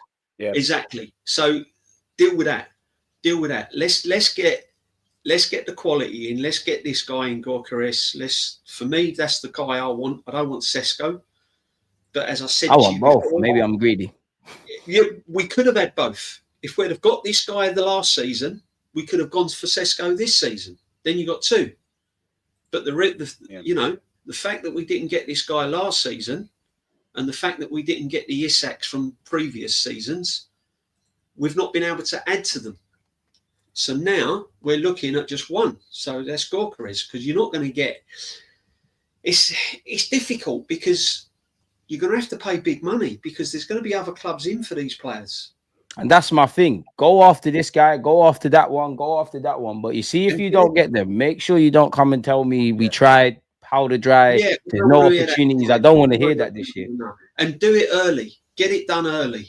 That's what Aaron said on his stream, which I think is bang on the money. In July, August, and still nothing done. Izzy or Rainey, get it done early. Get them in pre-season. So for me, you have to go for quality. You've got to hit the ground running. You've got to hit the ground running from the start next season. Do you not think he's the guy though? Because many people gone Aaron, but like, you lot answer this as well. Do you think it's a Portuguese tax? You don't really think he's the guy, but Aaron, say what you want to say as well. Just quickly before Kenny goes. He's been waiting there patiently. I'll directly answer a question from D in the chat. Big up as well, D. Yesterday, I was on the screen with you for the first time yesterday. Come on, shout out D, man. Mate. Big up, brother. To answer your question directly, he's saying he's not being a so and so when he's being honest. I'm intrigued to know what you guys think about positive about the club. I'll sort of flip it and answer that at the same time. Yeah, when we're sort of looking at the manager that hasn't got it over the line in 5 years, you know, I've been watching Arsenal for the best part of 30 years, mate. I haven't won a league in 21 years. It's very frustrating. I haven't seen us win a what would you call it, European trophy since '94. I'm jealous. You've seen it. I'm born in '95. I ain't seen that. A League Cup since '93, you know, and under this manager, we haven't won anything. And next year, you know, it'd be 6 years, mate. So when we're saying about the positive things, I'm trying to find the positive things. Look, we've got a good core of players. We absolutely have. There are good players in there, absolutely. And Arteta has done some good work.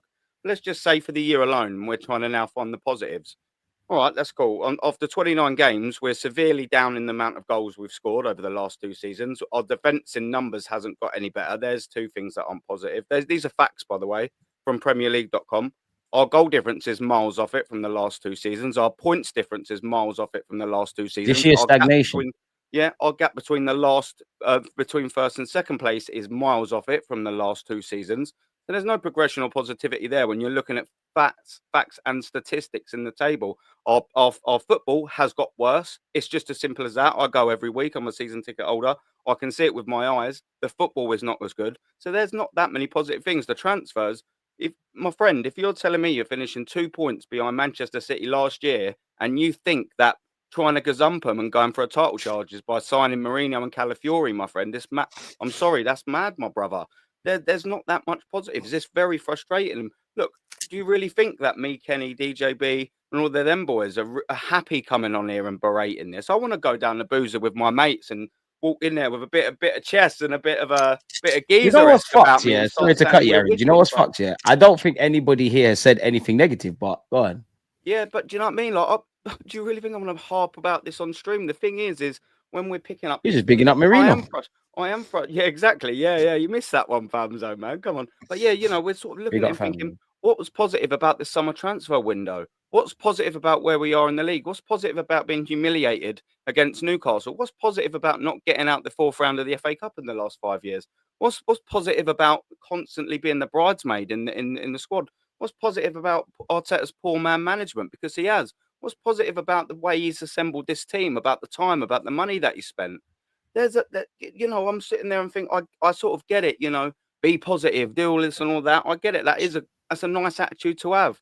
But the attitude that I've got is a bit more realistic, mate, and down to earth. And when you want to start dissecting things, there ain't a lot of positives, I'm afraid, this season. There just ain't.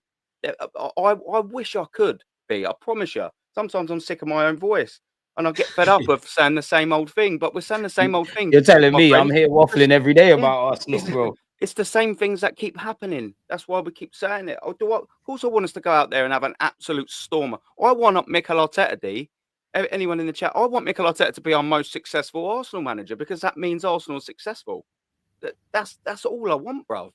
You know what I mean? If Arteta wins the Champions League, I'll be buzzing. If he wins the next 5, I want Arteta to be successful. I'm an Arsenal fan. Of course it is. If Arteta's successful, then I'm successful. It's just that's where we're sort of at, bruv. Do you know what I mean? It's a tricky one. Trying to find the positives harder than I think trying to find the negatives. There's such an imbalance between what's good about the club at the minute and what's not, if you want to be successful, that is, of course. I'll be honest, for me, it's difficult not to like Arteta, especially when you go to games. I think the guy is quite a good coach and I think he's infectious and all of that. But then when I part that off, for me, it's just about getting over the line. And every year you don't do it, the questions are getting bigger. And I think for as many positives I can write about Arteta and what he's done, there's equally as many negatives, if I'm brutally honest. And we're not getting over the line. The question is going to get bigger and bigger. And if we are that good of a team and best team of 2024 and all the statistics, why have we not got something set in stone? Like the one thing I'll give the whole, even Edu as well, we've assembled a good team. When you look at our, I know I'm a bit vexed about our squad and whatnot, but when you look at this collective squad and the 11 of the past 3 years, are they really worse than the teams that have won FA Cups at the very minimum in this Emirates era? I don't think they are. They're not getting over the line. Yeah. All right, big up everyone though. Big up. Catch. Yo, yeah, no. He wanted to jump on, so I sent him the link. No, I'm sitting back and I'm listening. And I'm just thinking, I get like you expect. Nah, not even talk Gooner stuff. It's like I get you expect more from your club, innit? But like when you're putting it into context, this season, look at the injuries. Like, look at the injuries we've had this season. You've got to, I get it that, we want to win, but you've got to put into context. We've had a bad season. It's been a freak season, if you get what I mean. So self-inflicted though, a lot of them injuries, bro. Yeah, and I hear players in an attack and you know what I mean? They're overplayed. That's what I was going to say. It's whose like, fault is it's not a woe is meeting. Whose fault? Yeah, no, it's definitely it definitely falls back on Arteta. But then in the same breath, I like say like January, I'm thinking, they're gonna back him. They've just gave him the new contract, bro. I feel like they left him out to dry. After that Saka one, after Saka got injured, everyone and their mum said, bro, we need someone. Everyone knew it. In 5 years, though. He's been there 5.5 years. He's spent over £750 million.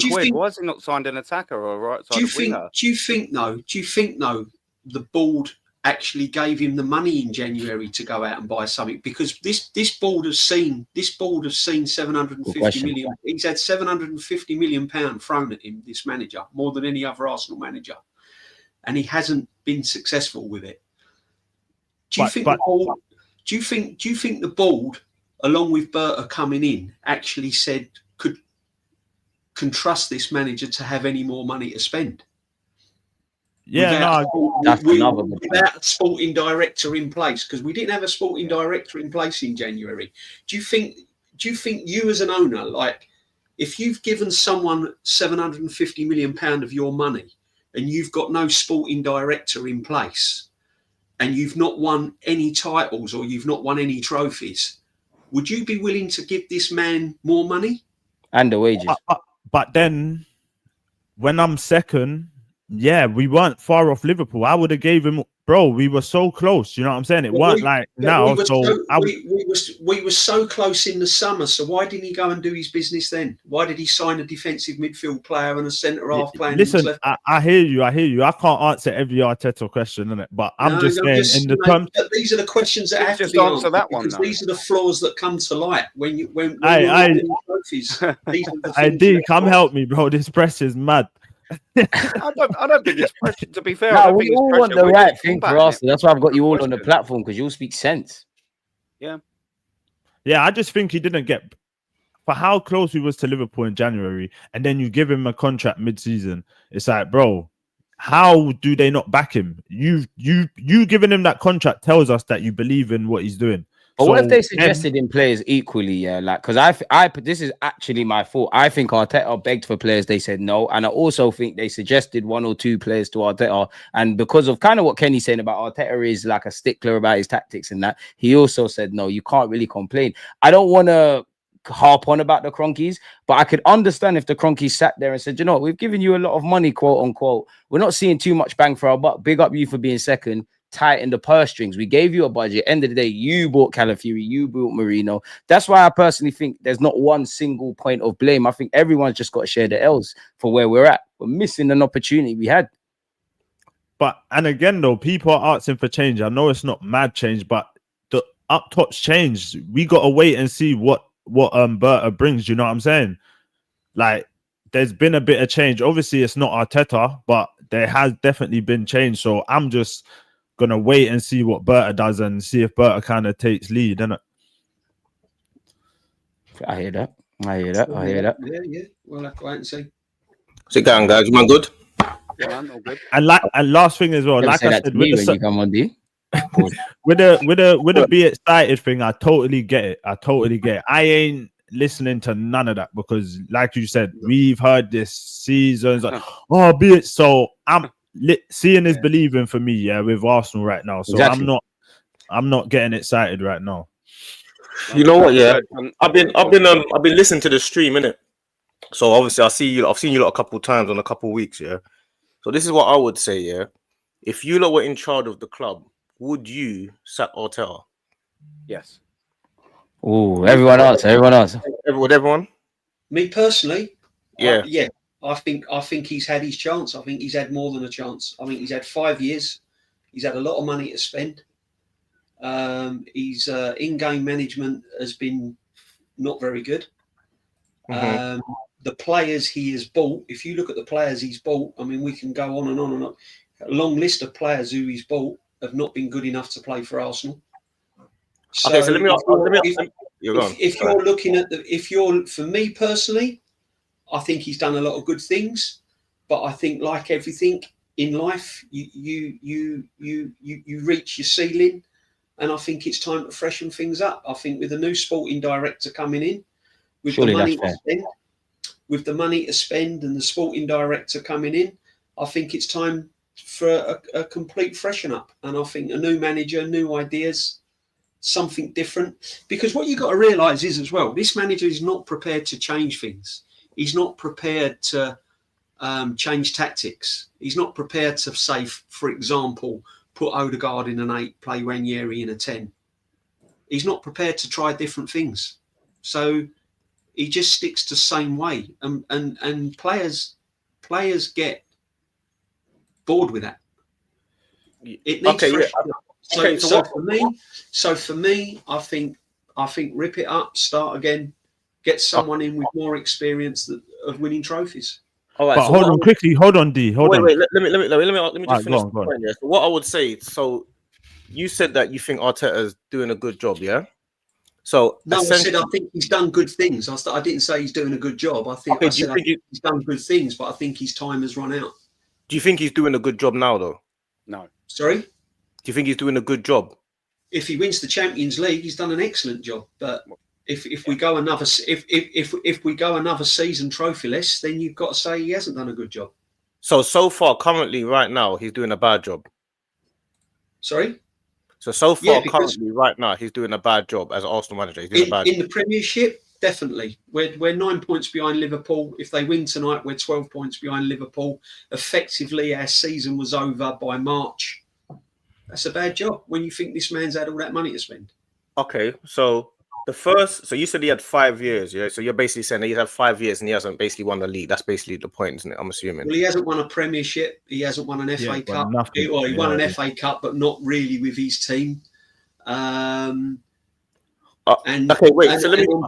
big moments like semi-finals and pressured games, we've been found wanting. We haven't got across fair points. Okay. So when you said that he's had 5 years, he hasn't won enough trophies. So the first year, did you expect Arsenal to win a trophy in the first year that Arteta came? Well, listen. When every manager takes over, there's a period where there's a settling-in period.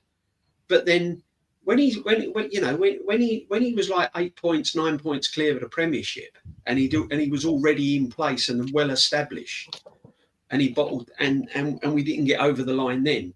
And then last season he's finished 2 points behind Man City, and he has a summer window, an opportunity where he thinks, right, where can we improve?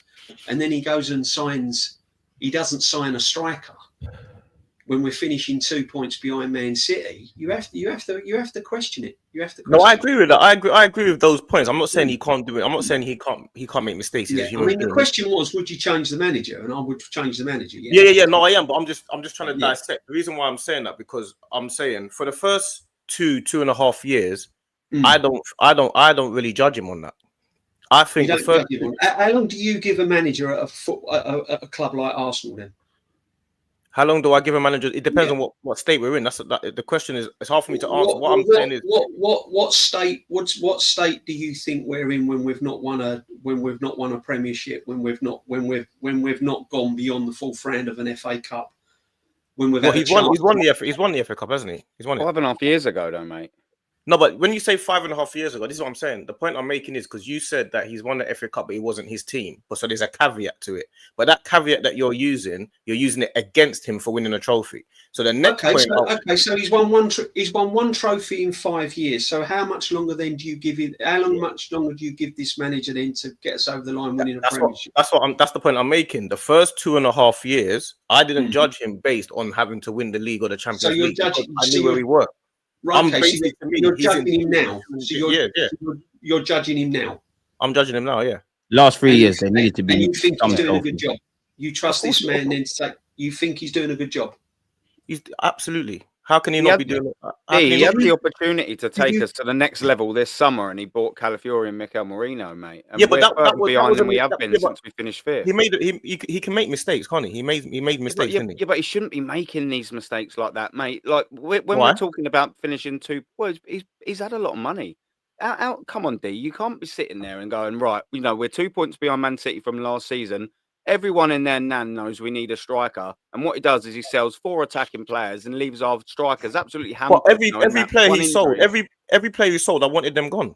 Yeah, exactly. But why didn't he replace any? Smith Rowe as well. Why did he sign a left-sided centre back? Why did he sign Calafiori Marino? You're upsetting me, man. I thought you tried to smack on Blanca. I wanted all of them gone. I didn't want them there. But why did we not sign a? Do you think? Are you telling me, right? Let's just say we don't know this Liverpool madness, what they've done this year, and the Man City crap. Are you telling me that you sat there on September the 1st after the transfer window finished after we'd finished 2 points behind Man City and gone, yeah, that's it. We've got Calafiori and Mikel Marino, and now we're going to win all 4 competitions. Of course not. But right now, we're linked. Nowhere near enough, bro. But who we linked to now? Who we linked to now? It doesn't matter who we're linked to, mate. I'm going to be judging this window on September the 1st, mate, when we've got players in. I don't care who we're linked to. We got the Gyökeres and things like that. I get that, Aaron. No, I get why didn't he do that last year, bro? Why didn't he do that last year? Because he's a human being and makes mistakes. That's why. That's the reason.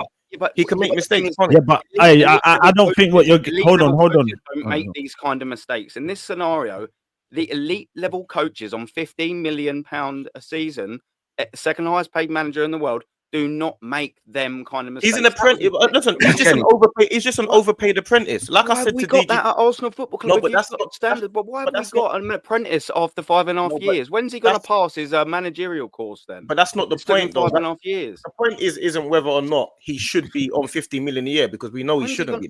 So when's he going to be a manager then? When's he going to graduate? Like, how many more years do you give him until he graduates from apprentice? This is what I'm saying. You're judging. 5 more years. You're judging an apprentice by a master's standard. That's what you're doing. He's on master's wages, bruv. He's the second highest paid manager on the planet. But I don't want an apprentice when we haven't won a title for over 20 years. I don't want an apprentice. But that's not the point I'm making. That's neither here nor there. Him being hired might have been a mistake. I don't want a manager that's an apprentice at this football club. He's had his time. He's 5 years enough. But that's the point of him being an apprentice and being on 50 million a year is not the point. I'm understanding that he's an overpaid apprentice. I get that point.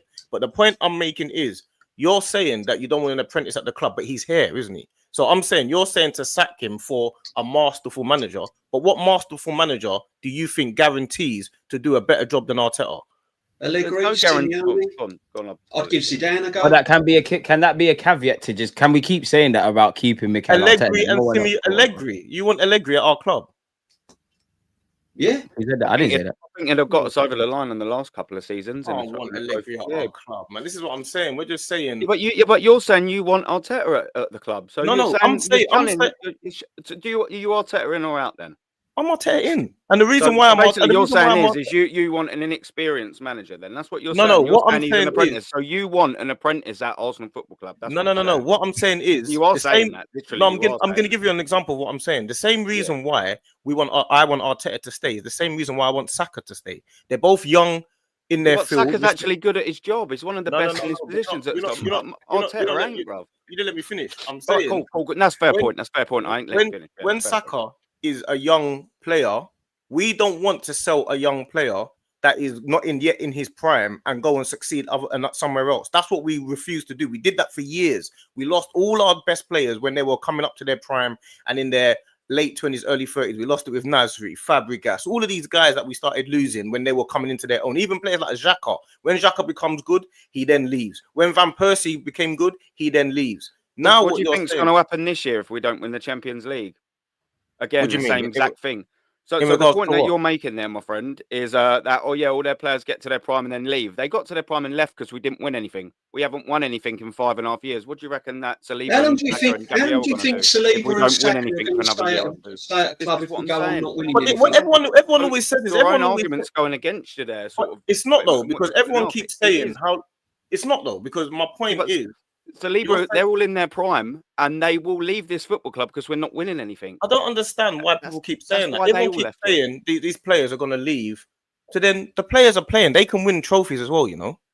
But these players that you're saying are going to leave. Not this. But I know they're not winning it, but they haven't won it yet. That's the point.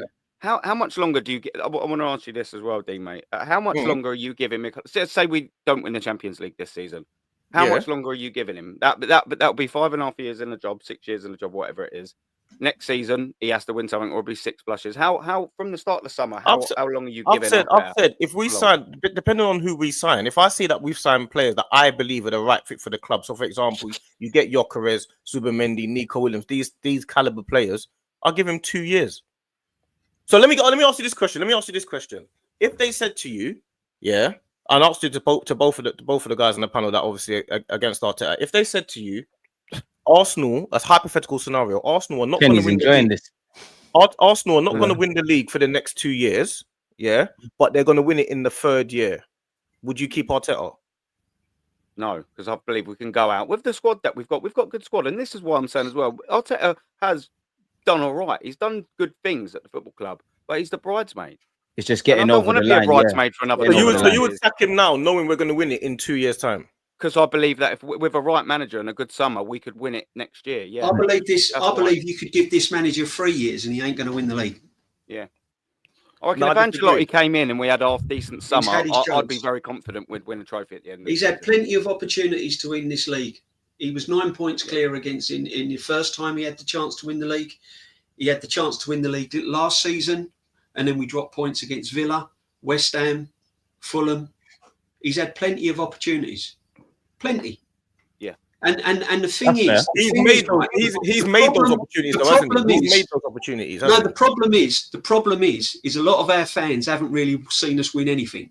Oh, I have. I've seen it all. No, he's speaking in general, D-Man. Right, but I'm speaking in general. I'm not you individually, just in general. And the problem is that we have been brainwashed to think that finishing in the top 4 and finishing runners up is successful for this football club.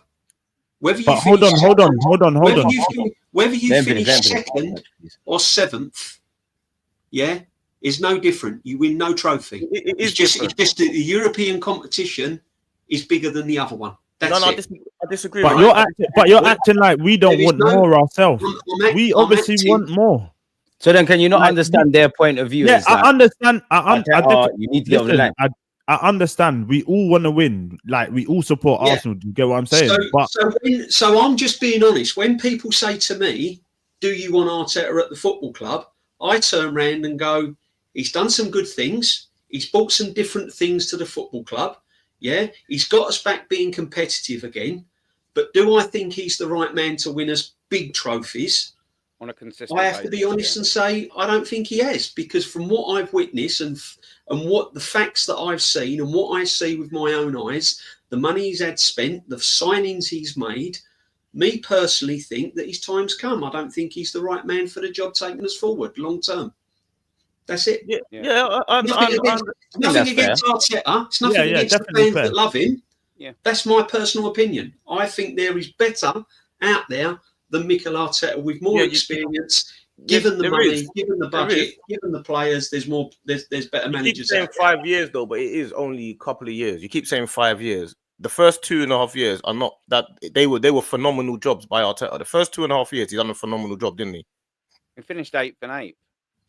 Yeah, but he turned the club round, didn't he? He turned the club round, didn't he? He turned the club round. Yeah, I get the point you're making. Yeah, absolutely. But what did he do in the next 3 years? Nothing. But this is the point we're at. We're at that point now. We're at this point now where it's crunch time to win league. So you're judging him based on 5 years ago. No, that's what you're doing. To be fair, both of them keep saying he's been here 5 years. Like, not that they're judging him under 5 years. I think everyone can see the last 3, including now, is where we kind of need to deliver. Where he needed to do the rebuild and all of that. I think all 6 of us can understand. Cool, that's your thing. But since 2022-23. That's now where the silverware comes into play. But the first year we challenged, no one thought we was going to challenge for the first year. Yeah. That was unexpected. The second year we challenged, no one thought we would repeat the challenge. The only year that we thought that we would we're a top team is this year. But that's the only year. Can we all agree next year is the year to deliver then? Yeah, that's why I said the next 2 years. That's why I said every year is the year to deliver. This year, I get it. This year was the year for me. 26 to be exact. You can't say every year is the year to deliver because only one team can win the league. So you can't say every year. For me, it's about some level of silverware. Like, I want the league. I dream about the Champions League. I think the league, a proper fight, because let's all be honest, all 6 of us here are grown adults. We know of the 3 years we fought for the league. This year's been shit, not just on Arteta, but the whole club. I think you need to win the league next year. I think as a minimum, the FA Cup, the League Cup, something needs to arrive. We need some level of parade and some day out at Wembley at the very least. That's just my thoughts. Yeah. Look, it's at the end of the day, what you got to remember is West Ham have won a trophy since we last won a trophy. Newcastle have won a trophy since we last. Man, honestly, I was born in '89. Yeah, what a year, by the way.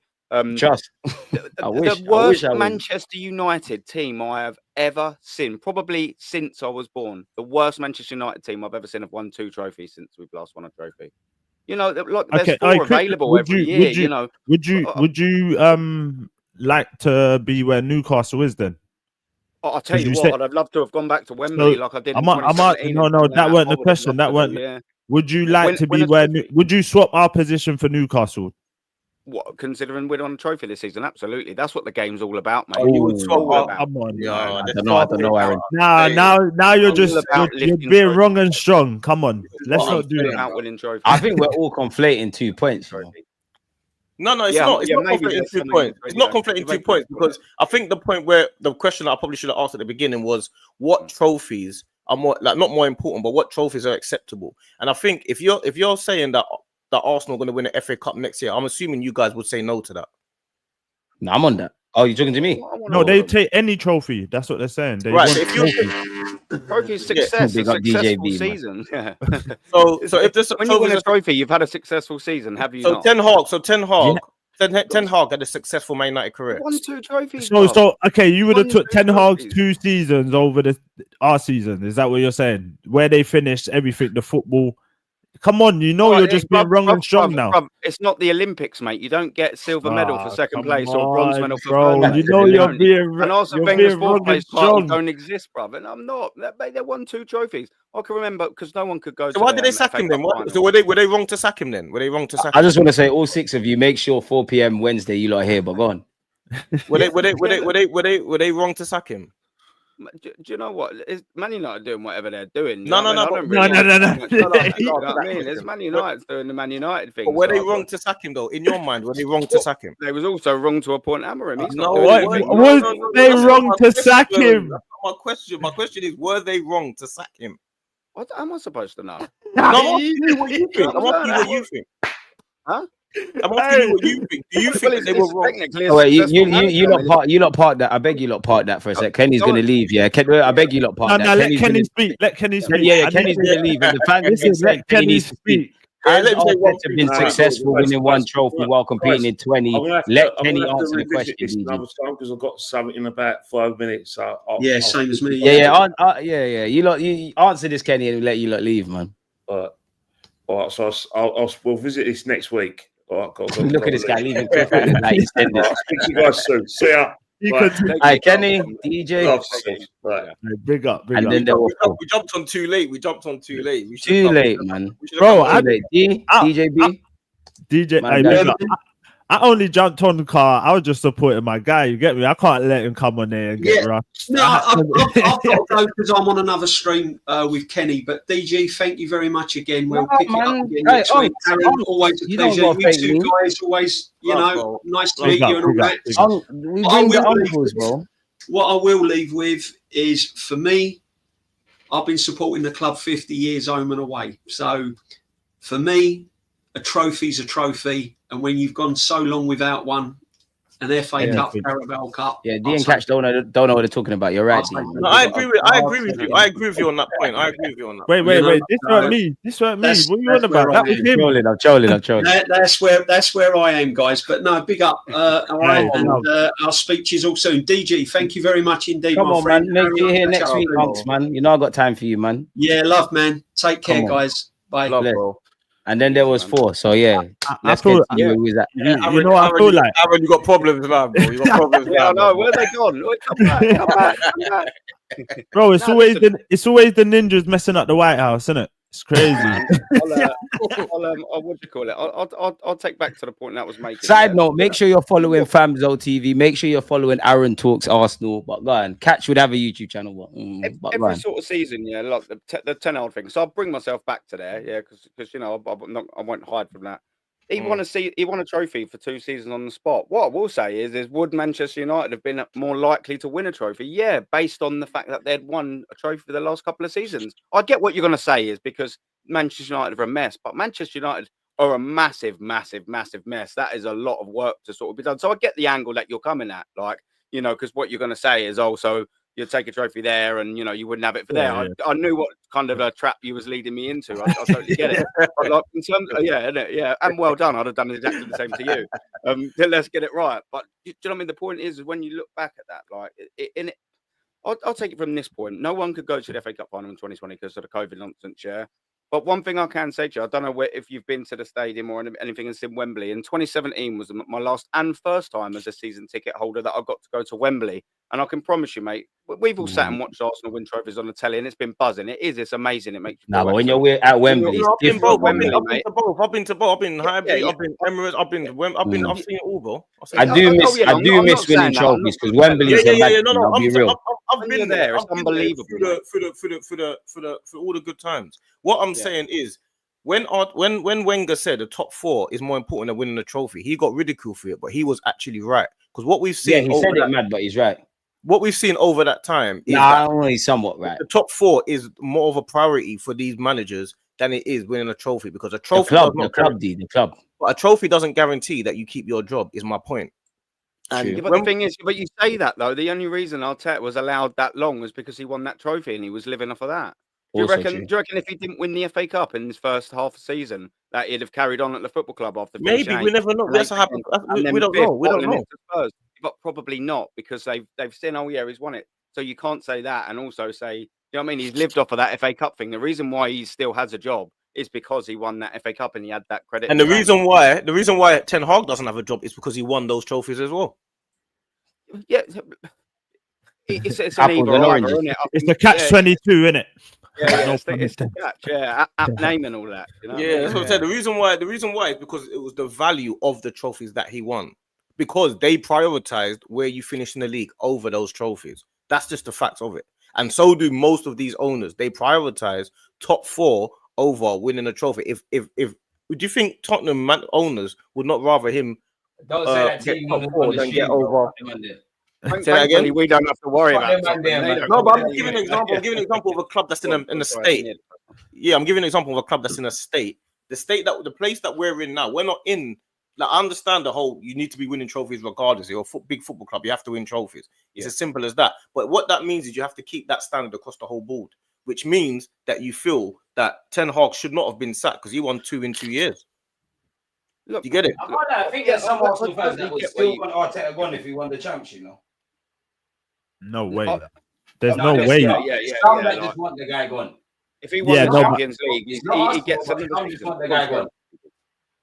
Sorry, mate. Yeah, no, I'll have my point on that as well. It's like, yeah, look, do I want him gone now? Yeah, I'll stand by my cards. If he wins the Champions League, absolutely, he gets another season in the bank, 100%. Another season. Yeah, another season. What? If he wins the Champions League, he only gets one more season. If he gets bro, see now that's if he doesn't win it, if he doesn't win anything the year after that, he gets sacked.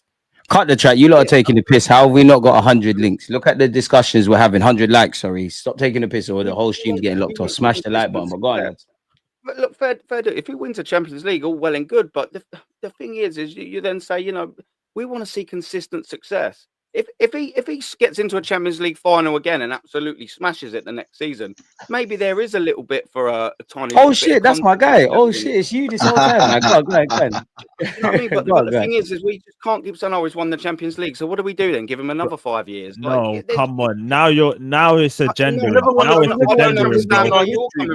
the Champions League in our history. So you're telling me if he wins a champs, you're gonna give him another. Bro, you're moving crazy. That's now. That's hear the guy out before. Give him 2. I'll give him 2. I'll be real, yeah. Big up to every one of you, bro. Big up the on the fence community, man. Big up, bro. I love what you do. Big up Deluded, man. I'll be listening to you, bro. And even Famzone TV, I heard what you were talking about today with hooks and whatever. Big up to him as well. But man, look, let's take it all from the start. Yeah, Arteta didn't inherit a mess. That's a myth. And we can go player for player right now. Okay, he didn't inherit a mess. Did he inherit a mess? We had Mustafi in them, man. Right? What are you on about? Facts. Okay, Emery got that. No, but what he's going to do, let me tell you what he's going to do. He's going to start naming names to say, are they better than what we've got now? But I don't know. Hear him out first. Let him land. Hear me out. Yeah. Martinez or Raya? I'll take Raya. I don't understand. No, I'm going Raya. Just hear him out. Martinez he's asking or a question. Raya? He's asking a question. Raya. All right. Martinez, bro. World Cup winner. What? But then you're gonna do the accolades. Yes, it makes sense. I get it. It makes sense. But hold on, when I'm putting into context about our injuries and that, you man don't want to hear that. But when it's to defend your argument, you want to put it into context. Come on, man. We can't do that. Would you have Marino in over Aubameyang as well? But this is the thing, No, yeah. we're going to go player for player. We're going player for player. Martinez. Everyone here wait. On Wednesday at 4 p.m. Let him go for the team. Let's do it. He go for the team. I said Raya. No, let him go for the team. No, let me give him what he wants. Let me say Martinez. Let me give you what you want. Go on. Martinez. Slightly paused, but let him go on. Yeah, easy. Yeah, go on. Tierney or Zinchenko? Why are you? That's what I'm saying. Tierney still plays for our club now. Why are you going Tierney? Just hear him out, man. Hear him out. I'm gonna say Zinni for the content. I'm gonna say Zinni. Let's say okay, cool, whatever. Zinni, bro. All right. No way. Kolasinac or Calafiori? Go get this content, Aaron. Calafiori. What are we doing here? Kolasinac. Bro, I'm gonna say what we're doing? I'm gonna say Kolasinac. No. Hold on. That weren't the question. You said who would you have in your team? That is it. Kolasinac. Whoa, I'm taking Kali over Kolasinac. That's crazy. All right, cool. Whatever. Chambers / Holding or Kivio? Don't tell me Kivio. Bro, listen, hold on. Wait. I've seen Holding and Chambers stinkers for years. I ain't seen. Listen, I've seen Kivio do couple stinkers, but I ain't seen it as much as I've seen Holding and them. Yeah, but you ain't seen Kivio do what Holding did at Wembley. Kivio's better than both of them. Kivio's better than both. Well, Holding was good at Wembley, to be fair. Yeah. Holding stood up tall, bro. He's better than Cannavaro. Kivio's better than both of them. Kivio's better than both of them. I don't know. I reckon if Holding was Polish, he gets the England call. My whole point is that. Now keep going. Keep going. No, keep going. Don't try. No. Land your point. Do your thing, and then these little can caveat it. Because I don't know how you're rating the players, but yeah, man.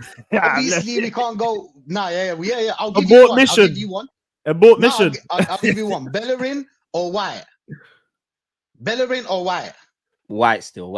Yeah, White. Bellerin after the injury. Yeah. When he turned vegan. And why are you doing White and not Timber? I don't get it. Yeah. I'm coming to Timber. No, they're both better than Bellerin. Timber's a baller, bro. I like Timber. So Timber's gonna go over Cedric Suarez. You can put him against Bellerin. He's better than them. He's even better than White.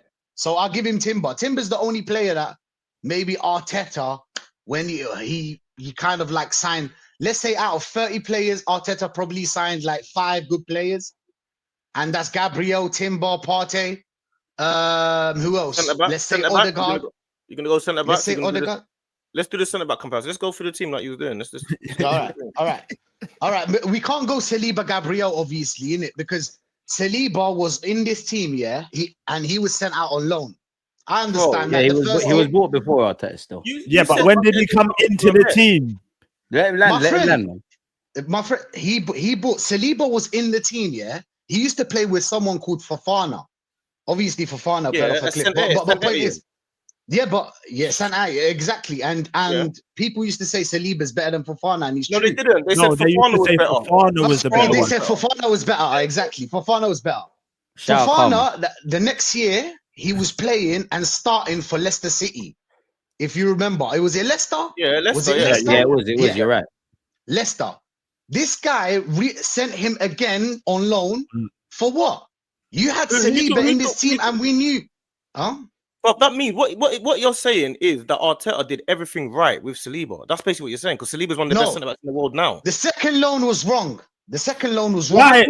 Wrong when he's the best centre back. I agree and disagree with that one still. I agree and disagree with that point still, because do you know what it is for me? I think we was a mess. Saliba could have got minutes, but at the end of the day, he went on loan and it worked out for him. So I agree and disagree with that. So it's not the wrong. It can't be wrong if it worked out.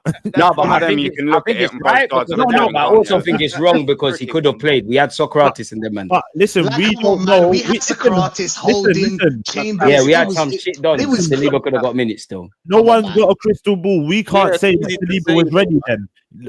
By what Arteta's done. Why was Fofana ready? Because he was at Leicester.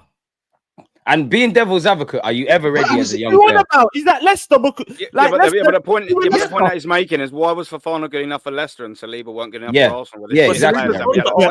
That's the point he's making. No, because come on, why is Fofana ready? They're the same age. I'm saying you don't listen. Not Saliba. That's the point he's making. Okay. Because at Leicester, you could take chances. You could.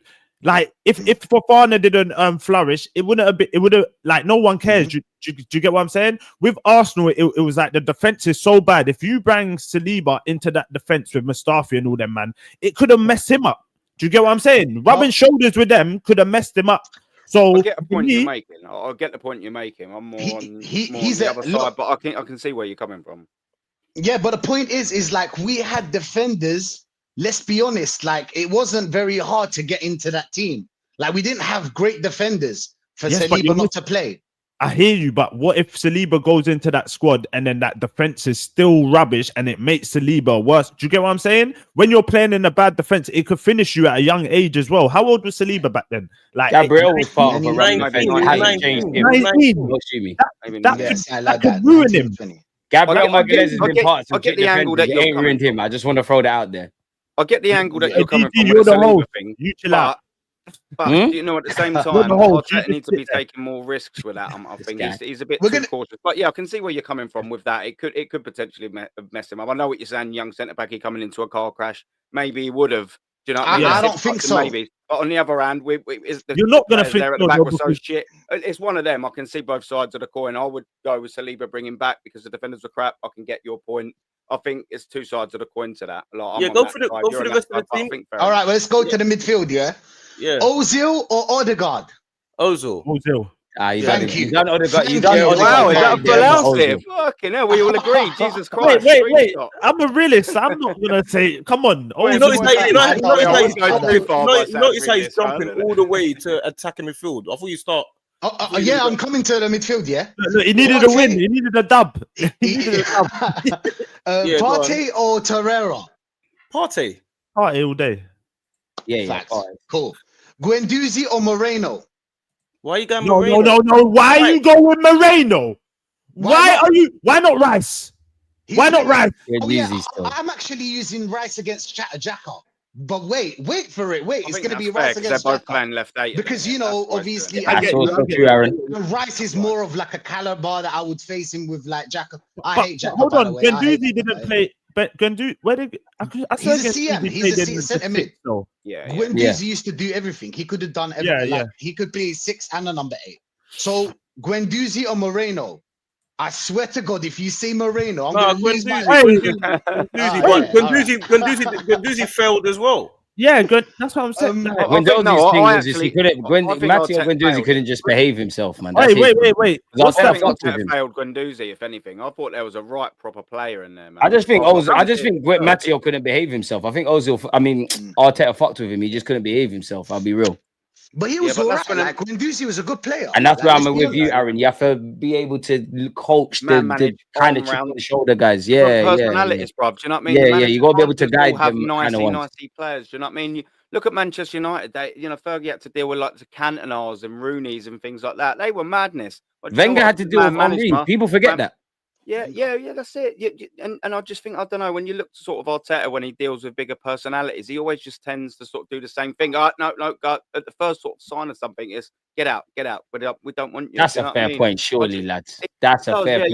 With the Aubameyang, with the Ozils, with that, there are a lot of examples for it. I sit there and just think, do you know what? You probably could have. He's a young lad, Guendouzi. Yes, he's probably did cause a little bit of a stinker, but could he have dealt with, manager with that arm around your shoulder, right, going, now, listen, look, do this, do that, or whatever. I think he probably could have managed Guendouzi a little bit better, and there was a player in there. I think that's fair to be fair. Failed Guendouzi a little bit. Yeah, I used to like Guendouzi. Missed the trick. He was a good player, and he could have been a really good player for Arsenal. We could do even now, to be honest. Yeah. It'd definitely be a good part of this squad. Do you know what I mean? I'd still probably want a little bit better in terms of first team, but it'd definitely be a good active part of this squad, Guendouzi. That's for sure.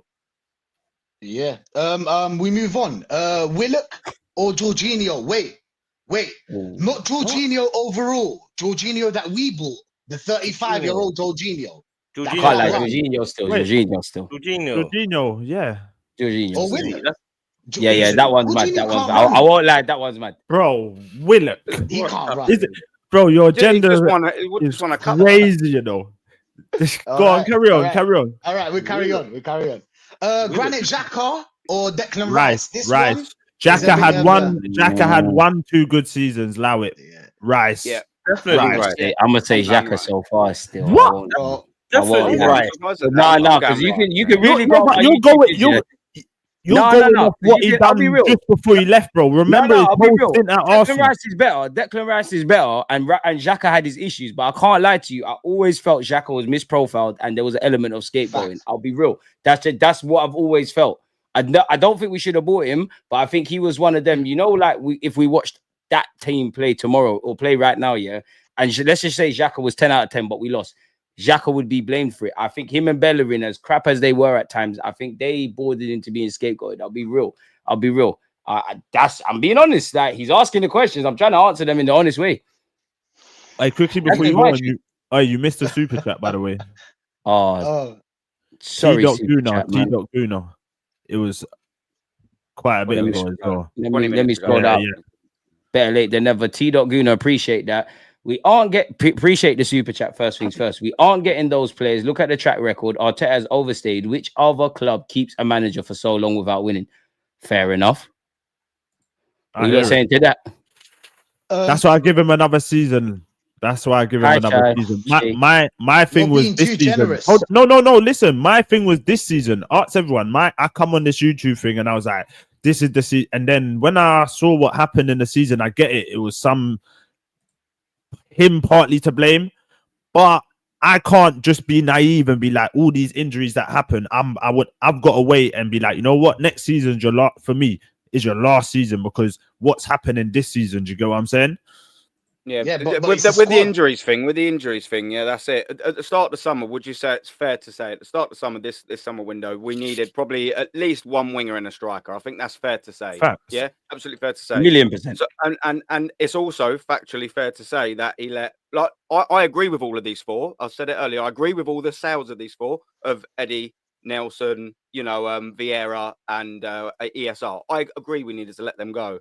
But you needed 2 players at the forward line already. You've let 4 go and you haven't replaced any. So now you've got 4 attackers up top. They've, at one stage, Martinelli, Saka and Kai Havertz all had hamstring injuries. So you've got 4 attackers playing 4 or 5 players occupying 4 positions, yeah? So you're already short. So now what happens when one of them gets a hamstring injury? There's only 3 of them now to rotate in them positions. They're overplayed. Guess what happens? One more hamstring injury.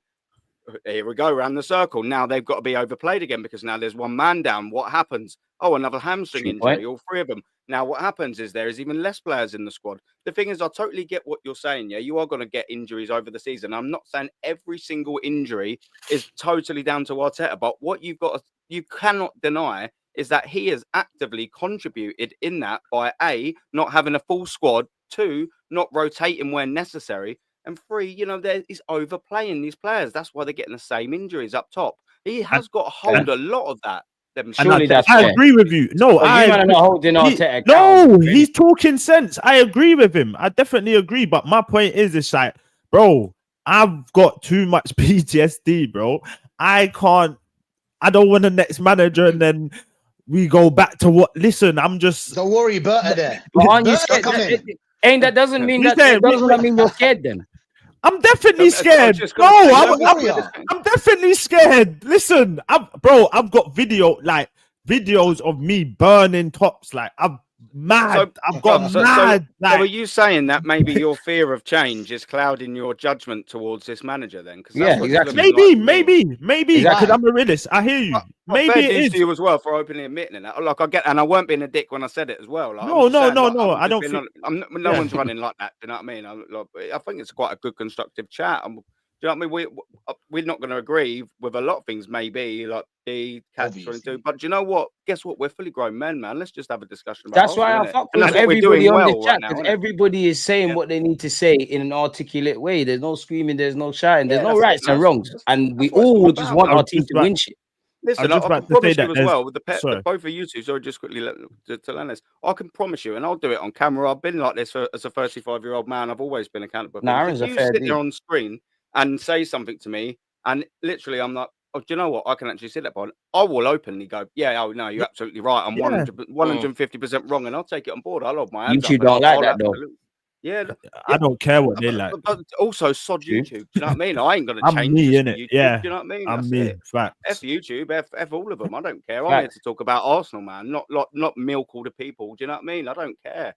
Like, this is what I think, and yeah, that's it. Yeah, very, very big pause on that. You shouldn't be scared, man. Yeah, you get it. Yeah, no, very, not scared. Very big like, when I'm, listen. When I say scared, I'm not like, oh, like if we get a new, I get it, but I just feel like I said, man, I'm just gonna go back to what happened this season, man. Just let the guy have another season. And you know what it is with the negative Arsenal fans, yeah. For me, it's like, bro, we moan. I moan myself, no Holmes. You think I'm negative? But hold on, yeah, you're definitely negative. How? Yeah, I don't think anyone here is positive or negative. Aaron, listen, you just told me 10 minutes ago, if Arteta wins the Champions League, you give him one more season. There's not, you can't be more. That's what Real Madrid do, and they're the most successful we're not, team in the world. And that's my point. Why you and Lee Gunner, big up Lee, yeah, but we are not Real Madrid. Why are you comparing us to Real Madrid? Because I want to be like Real Madrid, but hold on, that wins on a consecutive basis. I definitely get it. Why can't I want that? You aspire to be like them. I get it, but right now we're not like them, so you can't give you can't. What's the word I'm looking for? You can't put us in the same realm as Real Madrid, the same standards. Yeah, there though, bro. Why can't I want us to be like that? Yes, I want. What you think as an Arsenal fan? I don't want Arsenal to be where Real Madrid is. But obviously, we've got the money, we've got the fan base. Why not? Why can't we thrive to be the best? Because we've been sitting here for 20 years. Like, come on, man. I don't know how old you are, but like, how long has it been since the title? It's madness. But you're blaming Arteta for the you're blaming Arteta for the 20year drought. The same 20 years. Hold on. You know what? Wenger was in charge. Hold on, please. You know what? I've kind of what he's just said. He didn't say that. Listen, hold on. But yes, no, he's bringing it. You know when they say, don't go into a new relationship with your old traumas. He is literally judging Arteta off of what? We 20, bro. This is that's not fair. Because why did you say 1 in 20 plus years? That's not fair, bro. Yes, never said that. Still bringing that trauma into now. I never said that. He didn't. He didn't say Arsenal won for the last 20 years. We ain't done this thing. Hey, DG, you're a host, bro. What are you doing? I mean, I gotta be fair to everyone, innit? I gotta be fair. He never said that, bro. He's the ref. Yeah. Bro. Like, he never said that. Is David Cook's the ref as well. Let's take it from this. He's been there for 6 seasons, not six full seasons. Yeah. How many times has he won the league? None. That's how many times he's contributed to 6 of them. Because 20 odd years ago. Your argument makes so much sense. I get it. It makes sense. But Klopp got to Champions League second year with a team that was as worse or the same as Arsenal. Or worse. Again, quickly, you know, like my mum, as growing up here, my mum would used to tell me, don't look at other people's life and then pull it into yours. You're looking at everyone else, you're like, but them man are bro, focus on what we're doing. Like you're looking over there going, but they're so your girl's looking going, but her man brought her a car, why ain't I got a car? Bro, this is what we're doing. Stop. You're moving mad. Focus on us. Anything, though. I'm personally very focused on us. The reason why Liverpool went to the Champions League second year and won the Champions League in the third year, inheriting the shit squad, or even worse than us. He won the Champions League in the third year. Why? A top class manager. That is all. But was he top? Was he top class? Do you know how many times Klopp lost finals? Do you know how many times? No. And hold on. How many finals has Mikel Arteta got to? But do you know what they were calling Klopp before he got there? Do you know what they were calling him? I respect Klopp. I don't care what you tell me about Klopp. I respect him. You know why? Bro? It's because he goes for everything. Every year he plays for everything. He plays for full fronts. Maybe sometimes I don't agree with him because sometimes it's better to do a tactical retreat, kind of like let the FA Cup go and we'll focus on the Premier League or the Champions League or whatever. But like he used to go for all fronts, all trophies, and then he ends up with one of them. So he would go for the FA Cup, Champions League, Premier League, whatever, and then he would end up with one of them. You know what I'm saying? That's the thing about Klopp. and he'll run the players to the ground with that constant pressure. One of the things that's why a lot of players have hamstrings and stuff. That's what Arsenal, we're dealing with it right now. Arteta's running players to the ground, but that's okay. It's okay to run the players to the ground because I'm a dictator. I don't care. I don't care about the players. They're mercenaries. They're here for the money, my bro. They're not your friends. They don't like us. It's nothing personal. It's just business. You get me? Like, you can run them to the ground, but I want to see some trophies. Like, there must be some trophies you win. Because, bro, how could this guy win in the third year, get to the Champions League? Us in the third year lose 4th place to Tottenham with Conte in his phase 1 or whatever he was on. Like, it's madness. And they signed people in that January. We didn't, to be fair. And as well, you know what? So let me add on this point as well, because the season later, I think it was D that made the point, and he was correct in saying it. We all didn't expect us to challenge that year after we finished 5th, and we did, and that was fantastic, mate. I was leaving the Emirates fucking somersaulting most of them. Honestly, we was phenomenal, blowing teams away. But we obviously didn't get it over the line in the end. Do you know what our manager said after that season? He felt like quitting. He was going to quit. He almost quit. And he stayed in charge for another 2 years. I don't want a quitter on my team, bro. Just because he nearly won the league once and then didn't win it, and he's coming out publicly and going, "Oh yeah, I feel like quitting." I'm like, bro, I don't want you then. If I'm going into battle or going into war, or a leader or a captain, I'm looking up to someone like a captain or a manager. I don't want no geezer that's going, "Oh yeah, I felt like quitting last year." To be fair, I'm not going to look up at you and go, "Right, I'm ready for you." Like, I just don't really sort. I just don't really sort of get it. He peaked that year, didn't he? I actually also think that's fair to say. Like, I think he peaked that year. He absolutely peaked that year. It's the best football we've ever seen. We was actually leading the league for the vast majority of the season. And obviously we didn't get it over the line in the end. But, you know, look at it last season. You know, we were challenging there or thereabouts. And a lot of people say, oh, yeah, but it was progression from the last season, you know, because they look at the points. Do you know what? Look at this season. If the metric is we're improving then because we're finishing closer, what about this season? This is a hard regress. This year's been dead, man. This is a hard regress. And the worrying thing is if we have another transfer window like we did in the summer, where he could have signed Victor Gyökeres for 85 million last summer, but instead he signed Calafiori and Mikel Marino for the same amount of money. I mean, come on, what would you have rather? He doesn't want a striker that we want.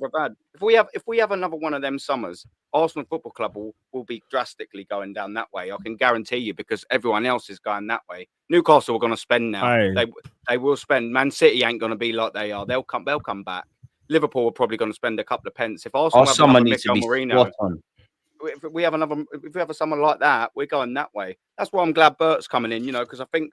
If I think we're all in agreement that we all know whether we want him or not, Mikel Arteta will be the manager at the start of the season. That's just going to happen. That whether we all want it or not, I'm resigned to that fact. But he has to get it right. That summer has to be good, and that's why I'm sort of sitting there thinking maybe this is what Arteta needs. You know, someone like. But his talent ID is just dreadful. Going, right, no, have an argument. He bullied Edu. Bullied Edu. Yeah. Wait. Edu was meaty as well, man. Let's be honest. Edu weren't the guy, bro. Like, we can all agree. It's also Edu. 100%. Yeah. I don't know why people in the chat keep bringing up Edu. Like, we know he was meaty. Yeah, but you know that's what I'm saying. Maybe this Bert coming in might just be a little bit refreshing because Arteta's had it all his own way for the last 5.5 years. Maybe he needs. But can I stop you there? Can I stop you? All right. Maybe he needs someone with, you're saying all the right things, but then you're still saying in the same breath, I want him gone. You're seeing change. So why don't you wait? I do want him gone, but what I'm saying is the point is I can understand that he won't be gone. Just because I want him gone, don't mean to say that he's going to be. I'm talking into the understanding that he will be there, because whether I want him gone or not, he's going to be there next season. But I'm saying where you're saying, oh, Bert is gonna like kick him up the arse. He's got good talent ID. Why are you then still getting at Arteta when you're seeing change around Arteta? Do you get what I'm saying? I haven't seen it yet, though. All we've seen is him signing. Yeah. Facts. I haven't seen anything yet. Berta was doing a job with who? With a Simeone, bro. Simeone could get players, and he would make them better, and then Berta would sell them and then buy new players and so on. Arteta only made, like, let's say Saka. I'll give him Saka. Even though I believe Saka's a talent, as in, I used to see him as a left back and he was a baller. Like, I don't think it was, but let's give him Saka, Timber, and Gabriel. So who got the best out of Xhaka then? Him as well. Let's give him Xhaka as well. Fuck it. Wait, you're not going to give him Saliba? No, I'm not going to give him Saliba. I'm sorry, man. Wait. Can have Saliba. Wait, why wouldn't you give him Saliba? Give him Saliba. Whatever, man. Give him Saliba. All Not right, just cool. Saliba, Gabriel as well. Yeah, he said that. He said that. He Yeah, said no, that. I said Gabriel. everyone can see. That's his signing. Miles Lewis Skelly. You don't give him Miles Lewis Kelly, Skelly. I'll give him Ethan, Skelly. I'll give him Ethan. Ethan. I'll give There's him a 10 lot. players. I'll give him 10 players. You know cool? what? Let me cool? come at this angle. Let me come at this angle. Where do you? This is where Arteta can be a little bit fortunate. He can really be fortunate because if we didn't have Saliba, sorry, if we didn't have MLS coming through and Ranieri and they were ready for the Premier League this season, Arsenal would have been horrendous this season. Can you imagine? He's got lucky Ranieri. That's the reason why he got rid of those players. That's the reason why he got rid of those players because he knew they were coming through. Yeah, but if he knew MLS was coming through as a left back, what is on Calafiori didn't play him there? Because then you still needed like a spirit. You still need that experience in it. You're not even if you think my man's even if you think my man's generational like Skelly, you still need that backup to make like just in case he has them wobbles throughout the season. You know what I'm saying? You're not just gonna rely on a 17-year-old. Yeah, but we needed to fix the midfield, and we needed to fix the attack. Yeah, but it's not ideal. That's what I'm saying. Sorry, go on. Sorry.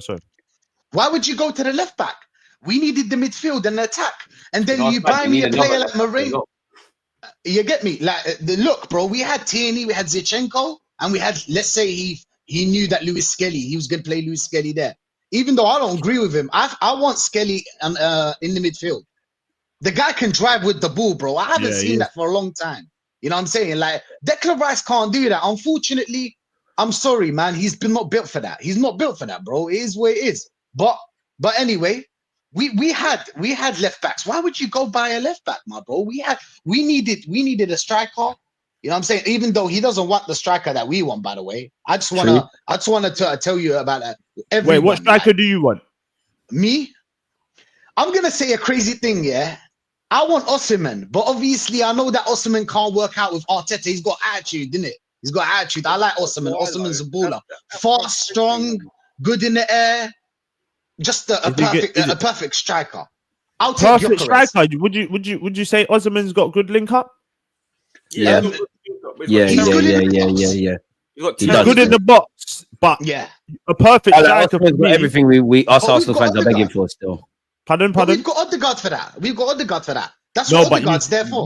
But you know how we play, man. You gotta have. Yeah, that's how we play.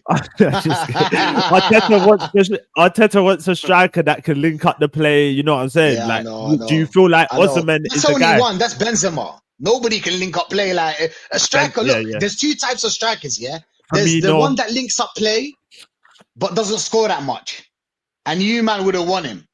And there's another type of striker like a Haaland.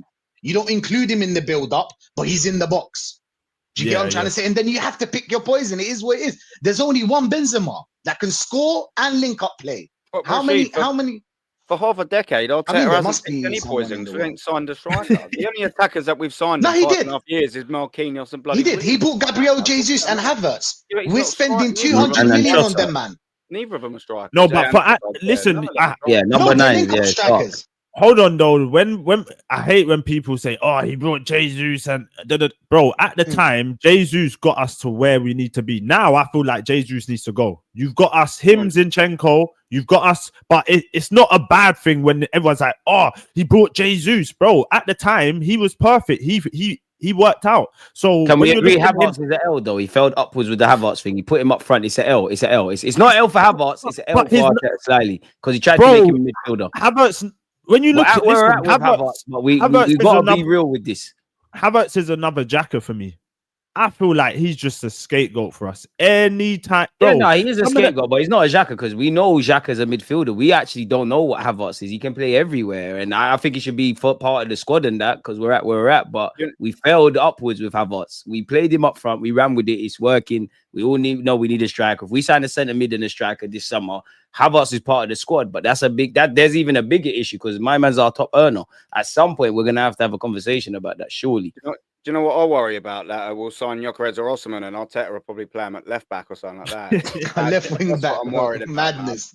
Listen, I asked this. I asked this. I can't think who to. I think I might have said it on Lee Gunner's thing last night. Yeah. When was the last signing Mikel Arteta made that was actually played him in his position, bought and played? So I'm looking there, I'm thinking Calafiori, Timber left back. He's a centre back. Timber. Yep. That Probably was one Timber. of them. That was one of them. Centre back sometimes, Or at Martin. right back, and then you look in there, and then you go, right, how many then? And then David you're like, Raya. well, David Raya. oh, yeah, I was going to say, Don't do that. goalie, 'cause Don't come do on, that. man. Don't do that, bro. You see him yesterday. He wants to be. He Come wants to on, play man. outfield. To be fair, Come on with the goalie. But then you look at it, and then you're like, to be fair, right, you got the Timber thing, but he's played centre back, whatever. We'll say the Timber, that's fine. Calafiori, no. Mikel Arteta, no. And then you go to the last summer where he bought Kai Havertz. Yeah, Trossard.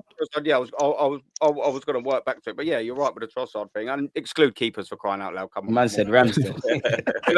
30 corner. Come on, man. What are we saying? But yeah, then you run in for that Havertz. No, he's played him. Declan Rice in that summer. No, he's playing him at left eight. He's not. He's left eight. Six all day long. Ben White. There we go. And then you're looking at Ramsdale. Yes, I'll let you have that one for crying out loud. Yeah, Trossard. Yeah, there's a good point to be made about the Trossard thing. And then you're going Kivior, who's been playing him at left back. You run through that whole sort of squad. Jesus, not a striker. Zinchenko, not a left back. And then where'd you stop? Tomiyasu, he's played everywhere without fixed position. That's when he's fit. Do you know what I mean? And you sit there and you're thinking, why are we? Calafiori's a striker. You get me? He's a striker. You sit there and you're like, we've made like 30 signings. And you probably only put about 4 of them in their right position. Why are we doing that, man? This is why I'm glad Berta's here, because surely we're just going to actually sign players for their positions. I understand that there is versatility and all of that things, but we see it with Ben White, this season. He's versatile, so we'll cover him as a right back and then he'll cover as a centre back. But the problem is when that one player's injured, there's two positions. Exactly my point.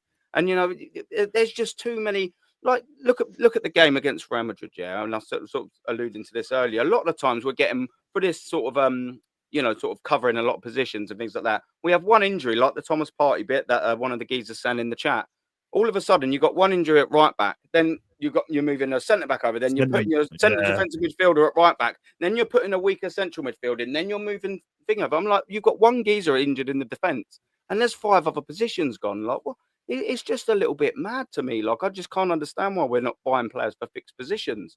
Now, when you say that, it makes total sense. Seriously, it makes sense. I can't even argue with it. It's just a little frustrating. So when we're sort of looking at signings and things like that, I want us to sign a striker. Gyökeres. He's not a winger. He's not put him up top and don't play him anywhere else. Quickly. I was just about to say that. Wait, D wants is that left wing. D wants is that left wing. That's why he ain't said anything. He's just looking. You've got resting angry face, didn't you? I'm sure you're not angry. He's a sound dude, man. You'll get to know D. D's calm, man. He's calm. He's catching over. It makes sense. It makes sense though, but can I continue with the list? He's want to strangle me. Yeah. Let's continue with the list. Let's go back. Yeah. Let's end on this list. Let's end on this list, man. Yeah. Because I know we're gonna wrap up, but you're gonna wrap up. But yeah, go on. Nelson. Yeah, pause. Nelson. Pause. Nelson or Raheem Sterling again? Raheem Sterling that we bought.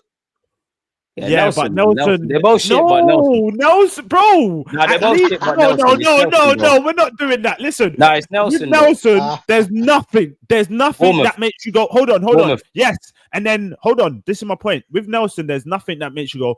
Oh, I get it. He might have this. With Sterling, he's died out, but there's something there that could go.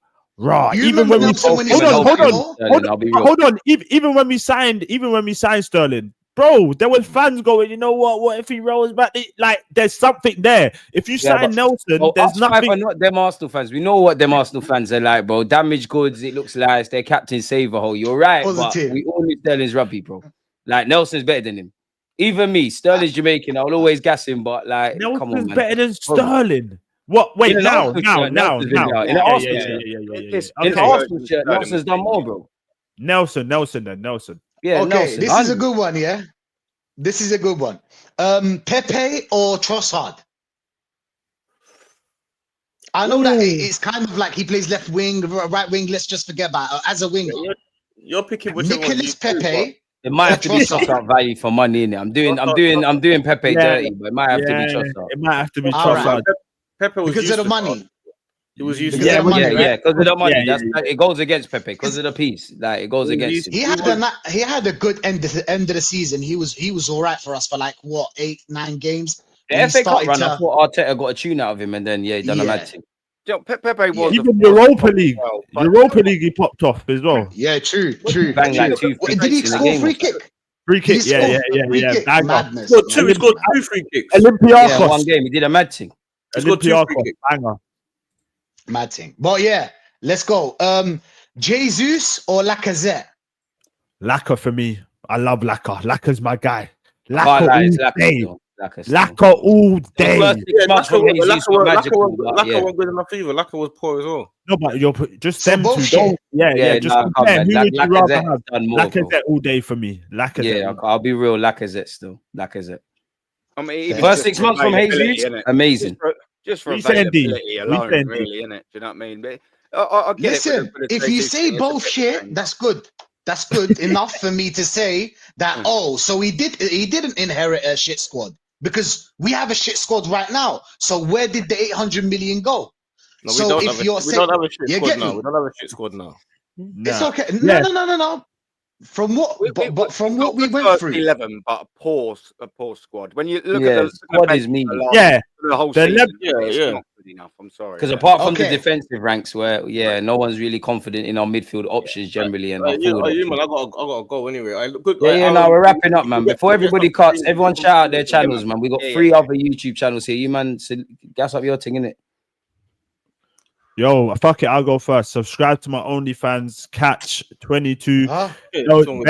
Bare stuff on there. No, joking. This guy, bro. I got on TV, man. You know the pattern, man. Trench Talks 10 p.m. Fridays. You know what the thing is, man. You need to get them man on it, man. Yeah, they ready for the trenches. Are they ready for the trenches? Yeah. Yes. We're in the trenches now, essentially. Aaron and ours is made for it, bro. Man, I was born ready in '89, mate. Don't worry about that. I hear it. I'm at Aaron Talks Arsenal as well, and Catch, I signed up to your OnlyFans last week, mate. So all good. Yeah, it's mad moving. Hey, what? Nah, I didn't want you to sub up to that, bro. You're gonna see. Yeah, but anyway, edit Shay. You man are crazy. Man. You can't end with that. What did she say? Trust me. The stream can't end without D giving one of his "I can't believe" statements. Big up. Oh man, but yeah, man. Follow the man them, sub to the man them. I find the craziest thing about all of this is we actually beat Crystal Palace, Fulham yesterday. It's a mad, but again, people smash the like button, follow the man them. Wednesday, man, to make sure you're here at 4 p.m. in it. Big up Kenny and DJB as well. They were here earlier. Smash the like button, subscribe to the man them. Last thing. Sorry. I don't know. I don't ever want to see you two when we actually lose a game, bro. We just won a game, and these men are acting like. Where's round two? To be fair, you didn't listen to the start of it. We was actually praising them. Yeah, them man were praising Arsenal. Like Lee Gunner with the fucking clips. I didn't like Lee Gunner because it bare clips, and I'm just. But when I actually listen, one positive thing, one positive thing. The defense, like defensively, we're very solid. Like I'll give him that.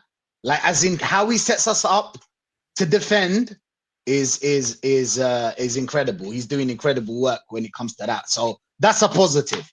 You get me? But apart from other shit, all the other shit. Yeah, man. Apart from that, I don't rate anything he does. I can't lie, bro. But yeah, man, I'm looking forward to round 2, bro.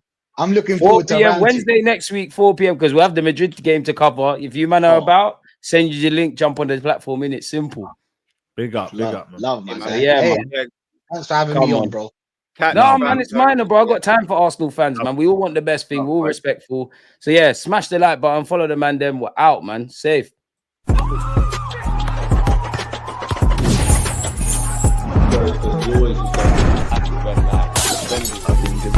Like